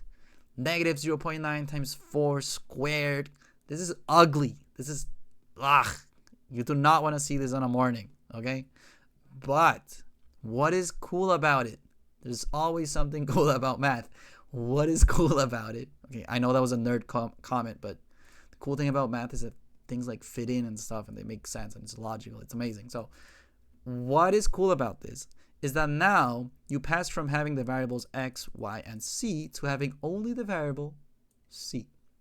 So now you can get c alone because you get rid of x and y by plugging in a set of points. This right here, if you did not write it down, then you should really start listening to me. Write it down, okay? So finding c from here, you just gotta get c alone, ¿cierto? So let's go ahead and pop these into my calculator, see what they actually are. So 0.2, which is this first term, ¿cierto? 0.2 times 4 to the power of 3. So that gives you have 1.4 equals 12.8 minus whatever that is, which is 0.9 times 4, which is squared. Double check your work, make sure you plugged in correctly. Looks fine to me, minus 14.4 plus c. So if you want to get c alone, well, just get it alone. You can combine these two, ¿cierto? So 1.4 equals the 12.8 minus the 14.4, bada bing, bada boom, negative 1.6 equals c. And so c, whoops, plus c, sorry. And so from here, you got to do plus 1.6, plus 1.6. Oh, look at that. What a beautiful number. C equals 3. And just so that you start believing me, C equals 3. Ba, ba, ba, there we go. That it? So, boom. There's the 1.2 from earlier, actually. Let me check my work as well. 1.2. Here is the integral thing, 0.2 minus 0.9. 0.2 minus 0.9 with the plus c. We just found the c. So now that you found that c equals 3, now your function, the actual final function, or your actual original, ¿cierto? With the plus c being specified, is going to be plus 3. So that, ladies and gentlemen, will be the answer for part C. Actually, sorry, for part B. That is the expression for h of x. It was essential to find the value of the constant. Now for part Ci, we need to write down an integral that can be used to find the area of the shaded region. So the main thing, this is very easy. Very, very easy. But we need to understand what we're doing. See? So the integral, what it does, what I need you to have in your mind is that integral is for area under the curve. Quite literally, okay? Integrals are for area. And so if you need to write down an integral that can be used to find the area of the shaded region, really you have to do the integral of your function. Of your function h of x. So do the integral of h of x between 0 and 4. That's the main idea. The area of the shaded region, they tell you, is between 0 and 4. How do you know that the tippy top is 4? Because they tell you that the exit point of the water slide is at x equals 4. And it makes sense that it starts at 0 and it's not going to start in a negative value. Okay? So for part Ci, all you have to do is write down this integral. And so really it's going to be the integral of like h of x from 0 up until 4. Okay, so that's the other main idea I can sort of share with you. When you write the integral, the value that you put like down below is like from which x you're starting, and the value up top is on which x you are ending. So really, I actually think that just putting that already gives you a point, actually. Yeah, literally. That already gives you a point. See? Now you want to be a little more correct in how to do it. So it's like function h, and you will be doing the integral in respect to x. So that is why you put h dx. That's what they're doing here. Now, for our intentions and purposes, what we really need to understand is that, okay, you are doing the integral of your function. So the integral of your function will go from 0 up until 4x. Sorry, it will go in your x values between 0 and 4. So that's why you put from 0 up until 4 in respect to this function here. See? So you're doing the integral from 0 to 4 of this guy here. Okay? So far so good. Not that crazy. Okay, not that crazy. Now, from here, you might have seen in class how to do this by hand. And I'm going to tell you, nuh-uh. You're not going to do it by hand. It's not worth learning, especially if you're AISL Because if you're AISL, you can always use your calculator. Other people have, like, I don't know, certain like test paper 2 like without calculator and stuff like that. No, you can always use your calculator. So laugh in their face and get a 7 in the IB. Okay. Point is, you do not have to do this by hand. You can use your calculator, and if it's not a TI-84 like this one, you better start Googling to see how you can do it. Okay. How do you do it? You press this math button, because an integral, let's be honest, is a very mathy thing to do. You press this math button, and eventually you find this thing called fn int, which is basically the function of an integral. So boom, function integral, kapow! Look at that, isn't it beautiful? You just gotta plug in.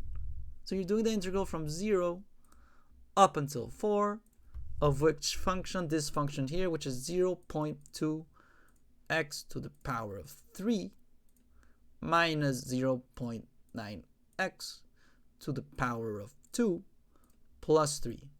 And this is the integral in respects to what? In respects to x. You press enter. It takes a second to do it, and there it is, 5.6. It's as easy as that. So actually what I just did by accident was part CI with part CII. Okay, so part CI was basically writing this. Part CII was actually solving it. See?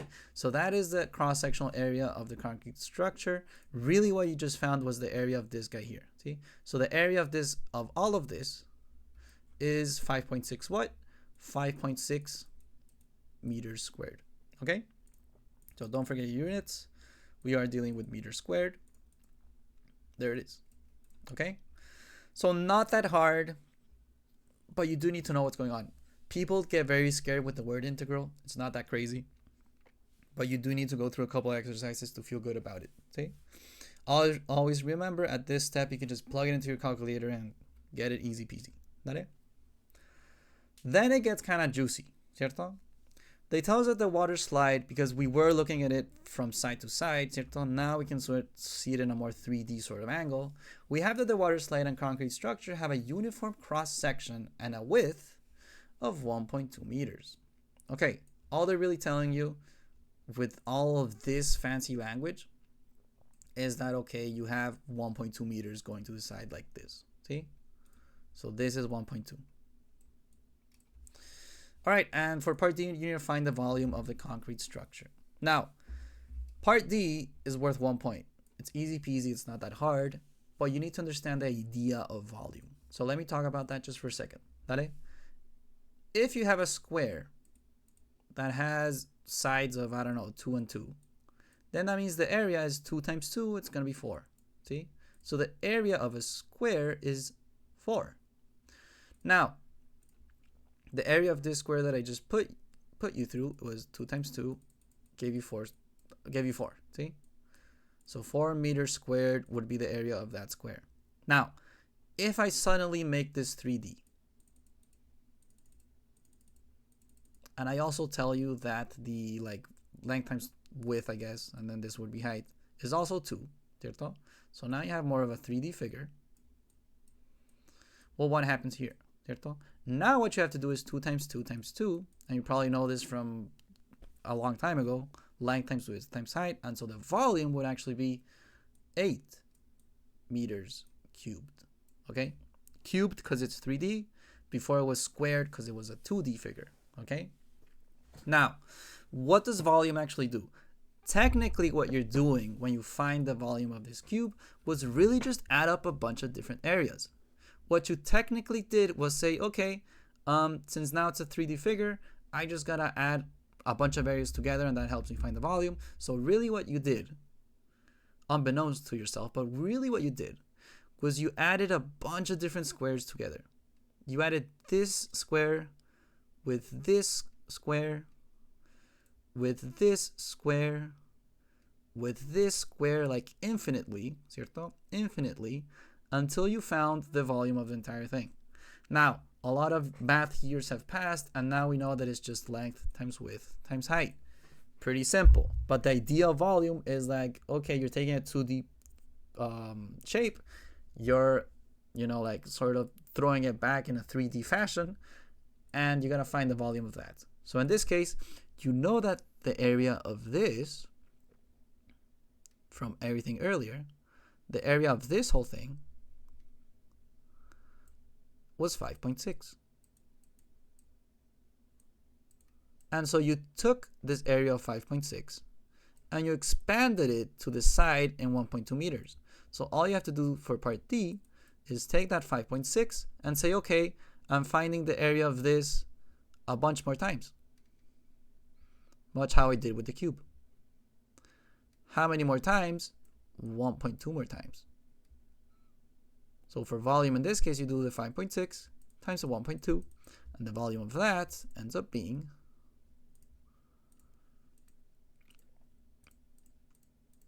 there we go, 6.72. So the volume in this case ends up being meters cubed, as you can see over there, 6.72 meters cubed. So really part D is easy points, but you did have to understand how volume works, okay? Yeah, that is for part D. The really juicy part, and maybe even why you clicked on this video, is what's coming now. You literally have an exercise worth 6 points, so get ready. ¿Vale?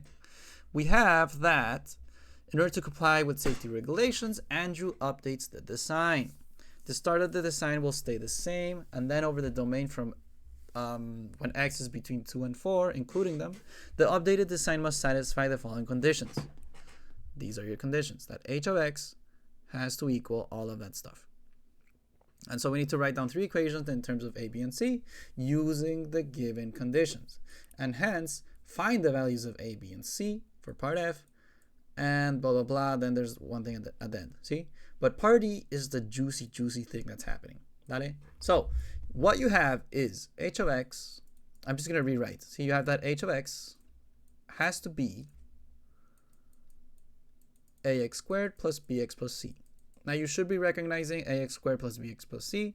It's really just like a parabola, which actually kind of makes sense that they ask it between 2 and 4, because between 2 and 4 is actually right where it kind of looks like a parabola, see?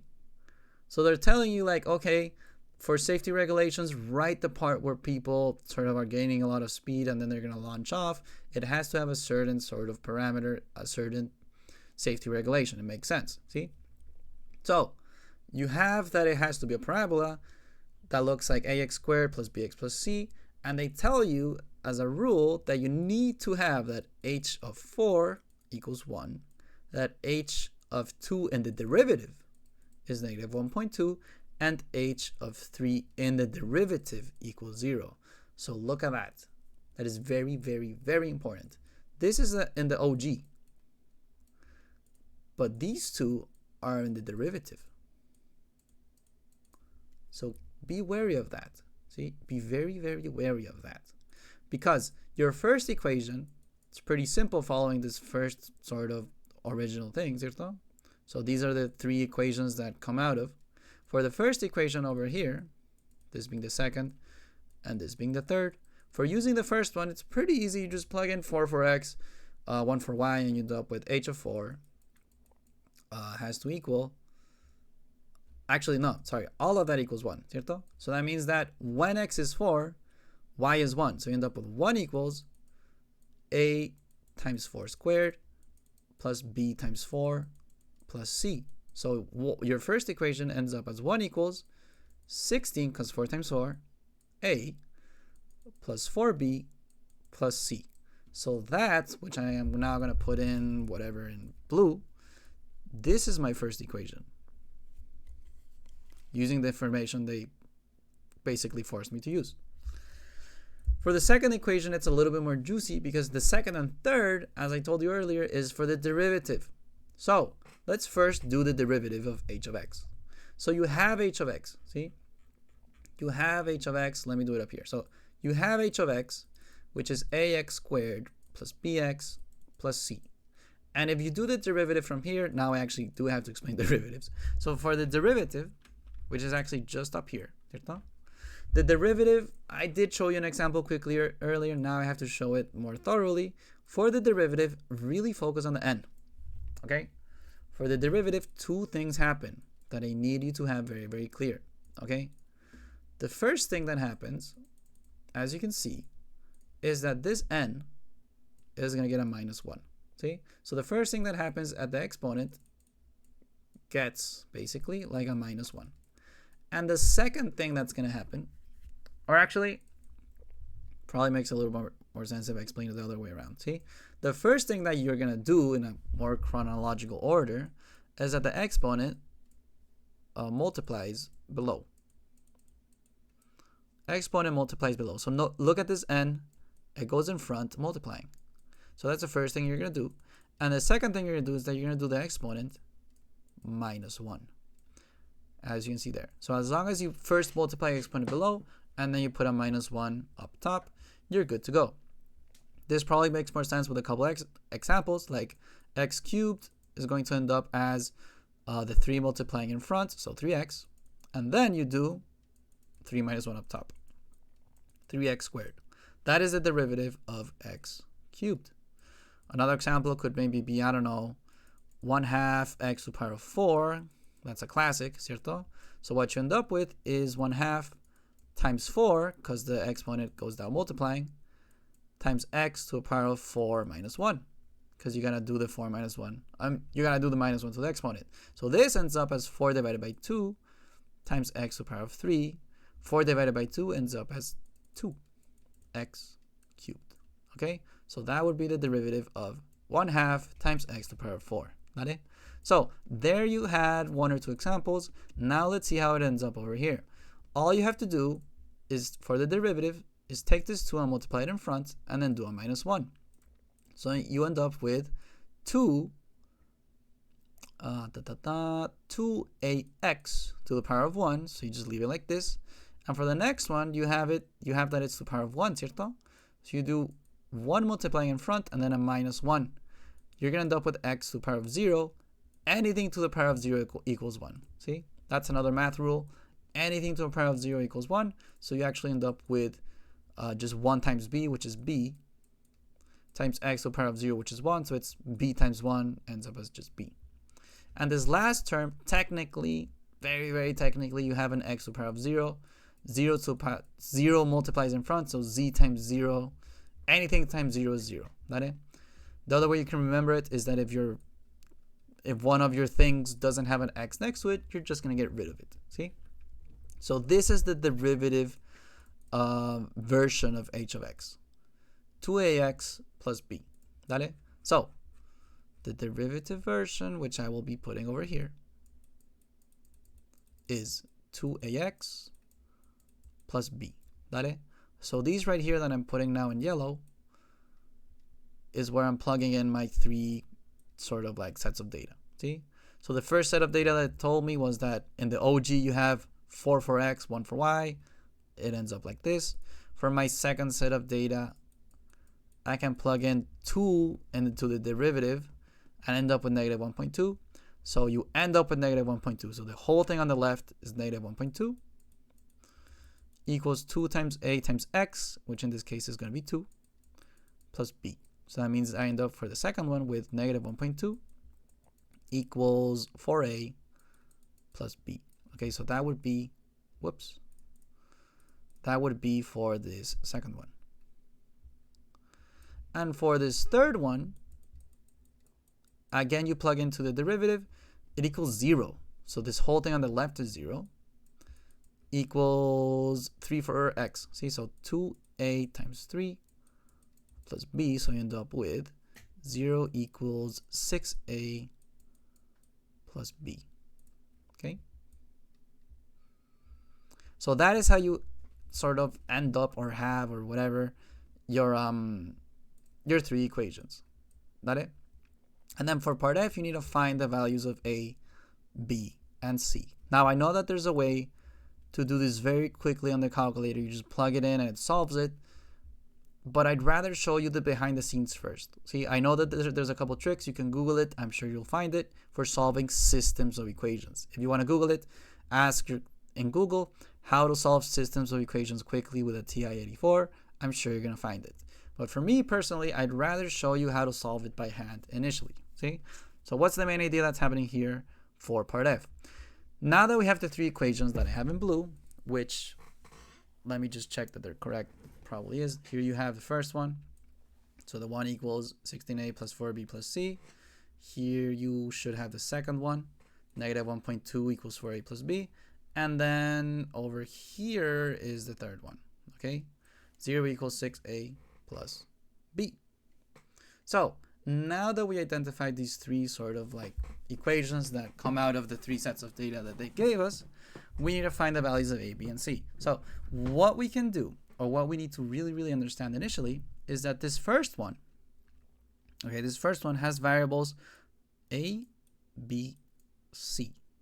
This next one has variables a with b, and this next one has variables of a with b. So if you try to find the value of any of these by itself, like, oh, let's get the value of a from here, you're going to end up with b and c going around. If you try to find the value of b in this one, you're going to end up with an a going around, okay? And the same thing for this last one. So essentially what's going to happen, okay, is that through systems of, actually, let me actually type it. Through systems of equations, the main idea is that you can get rid of variables and end up with a equals an actual value. See? Because if I try to get a alone from here, you're going to end up with a equals something something b, or a equals something something b. And in this case, you end up with a equals something something b, something something c. And so through systems of equations, you get rid of variables and end up with, like, in this case, a, ¿cierto? End up with your variable a equaling an actual value, or variable b equaling an actual value, x, whatever. See? Now, what are the two main tools that you have? The two main tools that you have are substitution and elimination. Okay, what I suggest for these exercises is going full on substitution. So how does substitution work? Let me show you. For example, because the second and third equations do not have c, I'm going to aim to sort of leave c in terms of a and b. What the heck did I just say? Let me show you. If you want to get rid of c, then first you have to express c with a's and b's. So get c alone from here. To get c alone from here, you can do minus 16a to both sides. You end up with c plus 4b equals 1 minus 16a. And then you can do minus 4b to both sides. And you end up with c equals 1 minus 16a minus 4b. And let me put this in green just so that we don't forget that this is originally the variables that they had. See? So now, from the first one, I changed it up a little bit and I end up with this. And notice, this, just to be like more organized, see? This is what I will call the first one with an asterisk, okay? This is just a way that I like to solve these exercises. Basically, what I'm saying with the asterisk is that I'm saying that this is my, that this is my first one, just that I switched it up a little bit, see? I reorganized it. It's still the first one in essence. And so what I can do is that I can take the first one and plug it in, for example, into, I don't know, the second one. See? And this is usually how it goes. This is the art of substitution. So you take the first one. Actually, damn, I just realized I don't think that's going to work. Because C is only in my first one. Ah, okay. That's interesting. I'm actually going to leave this in the video because it's very instructive on how to actually solve this.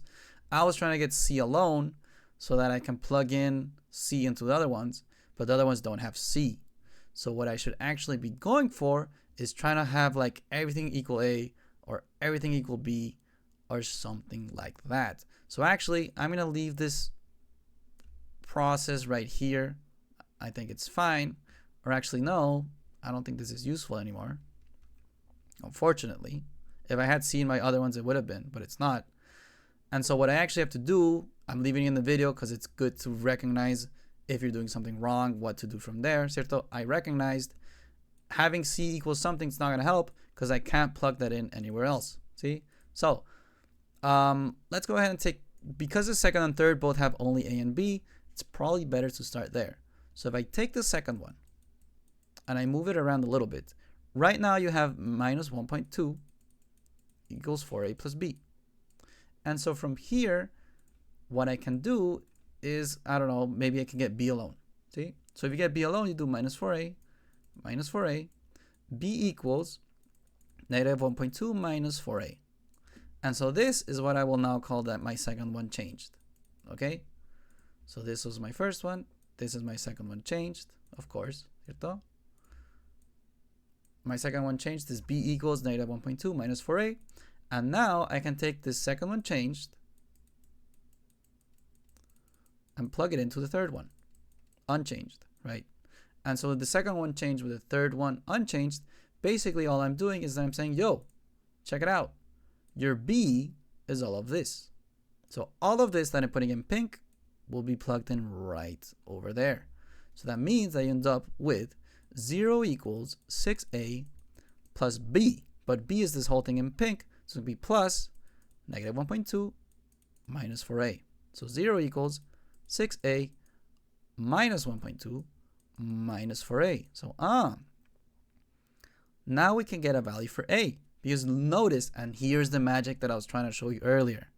From here, this might not look very nice. It might look kind of nasty. But notice, you just passed from having a and b originally to now only having a. Now you only have a. So now you can get a equals an actual value. That is the whole magic of systems and equations. That is why we were substituting in the first place. Okay? So now you have a value of a. You can go ahead and plug in. And what you end up with is, for example, plus 1.2 plus 1.2. 1.2 equals 6a minus 4a, which is 2a. So you divide both sides by 2. Divide both sides by 2. A has to equal 1.2 divided by 2 gives you 0.6. So boom, that is the first value that I got. I'll put it in red. A equals 0.6. So now that you have that a equals 0.6, you can plug that in pretty much anywhere. So if I go ahead and plug it in either in the second or third, in order to immediately get rid of a and get a value for b, ¿cierto? I'm going to go ahead and plug it into whatever. Third one's probably easier, see? So I plug it into the third one, I end up with 0 equals 6a, which is 0.6, plus b. So that means I end up with 0 equals 6 times 0.6 gives me 6 times 0.6 gives me 3.6 plus b. So that means that I can do minus 3.6 to both sides. You end up with b equals negative 3.6. So there's my other answer for a and for b. And so now if I plug in these two in red, the a and the b over here, boom, boom, I should end up with only c. So if I do that, and let me make a little bit of space, I'll do it up here, see? So my first equation was 1 equals 16a plus 4b plus c. If I plug my value for a, which is 0.6, so a is 0.6 and b is negative 3.6. I end up with 1 equals 16a, which is 0.6, plus 4b, which is 4. This is a 6, by the way. Plus 4 times negative 3.6 plus c. ¿Cierto? So what does all of this equal to? Let's find out. 16 times 0.6 plus 4 times negative 3.6. So you end up with 1 equals negative 4.8 plus c. So if you want to get c alone, you do plus 4.8 to both sides. C equals 5.8. So boom, there we go for my 3 values for A, B, and C. Just to prove it or to check or to whatever, we can see over here, A is 0.6, B is negative 3.6, and C is 5.8. Okay, so that is how you do substitution and elimination with the systems of equations. I know that this video is a lot longer because initially I was trying to do C equals something, And then I realized that C could not be plugged into anything else. But I also like to leave those moments in the video because it's something that can happen to you the day of the test. And I need you to also have the tool to what to do when you encounter something that doesn't make sense and what was the mistake. I love leaving that kind of stuff in the videos because we all make math mistakes. And the moment you reach something that's not very logical, that doesn't make sense, then, okay, what happened? And so I'm glad I made that mistake. It was a very good learning opportunity, and I hope that you made use of it. So yes, the video is a little bit longer, but I hope it helped in that sense. See? So for systems of equations, you gotta work wise, and I highly suggest writing down the variables that each of them start off with so that you're very organized in your approach. I also suggest that you write down which one is the second one changed with the asterisk. The steps that you're doing stuff like this, like second one changed into the third, just so that you don't get lost in the sauce between the equations. It can get confusing, okay? It can get confusing, and I highly suggest you are organized in that sense. See? So that would be for part F. And the last thing we have to do is that Andrew claims the updated design will still provide a smooth path for a person using the slide, and explain, for part G, why Andrew's claim is correct at the point where x equals 2. So he claims that the updated design will still provide a smooth path for a person using the slide. And so if we're talking about a smooth path, okay, then we're probably talking about the derivative at that point being something like nice and smooth, ¿cierto? So why is it important that it's at x equals 2? In order to allow for nothing to be sort of crunchy or whatever. See? Because imagine we apply the... So originally we know from part A that at x equals 2, we have a slope right here of m equals 1.2, of negative 1.2, see? But imagine with the new safety regulation, we end up with a different m. We end up with, I don't know, something that goes like this, boom. Something that goes m equals, I don't know, negative 1.5. So that means that along your slide, there would be a sort of like, not like a dent, but a quick way down, It wouldn't be smooth. And so for it to be smooth, that means that my slope at 2 still needs to be negative 1.2. Okay, that's why Andrew's talking about the point where x equals 2, which lo and behold, the IB loves to ask stuff that had to do with past, sections of the question. Part G depends heavily from part A. From part A, you found that the slope of the water slide at x equals 2 was negative 1.2. And after the safety regulations, that slope better be similar or same. ¿Cierto? It better be similar or same. So for part G, you know that the derivative of h of x is this. ¿Cierto? And you can go ahead and plug in your values for A and B. So for the derivative, dale, and this is going to be the last sort of thing that we have to do. We have that. We can go ahead and plug in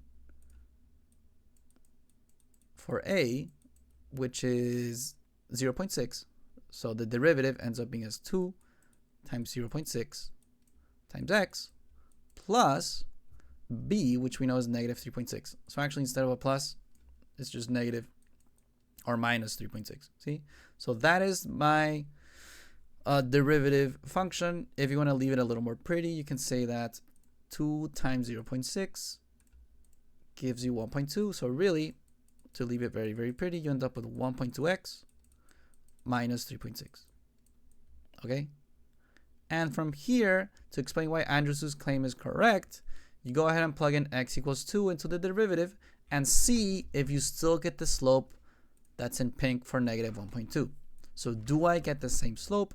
Let's find out. If you plug in 2 over here, you end up with 1.2 times 2 minus 3.6.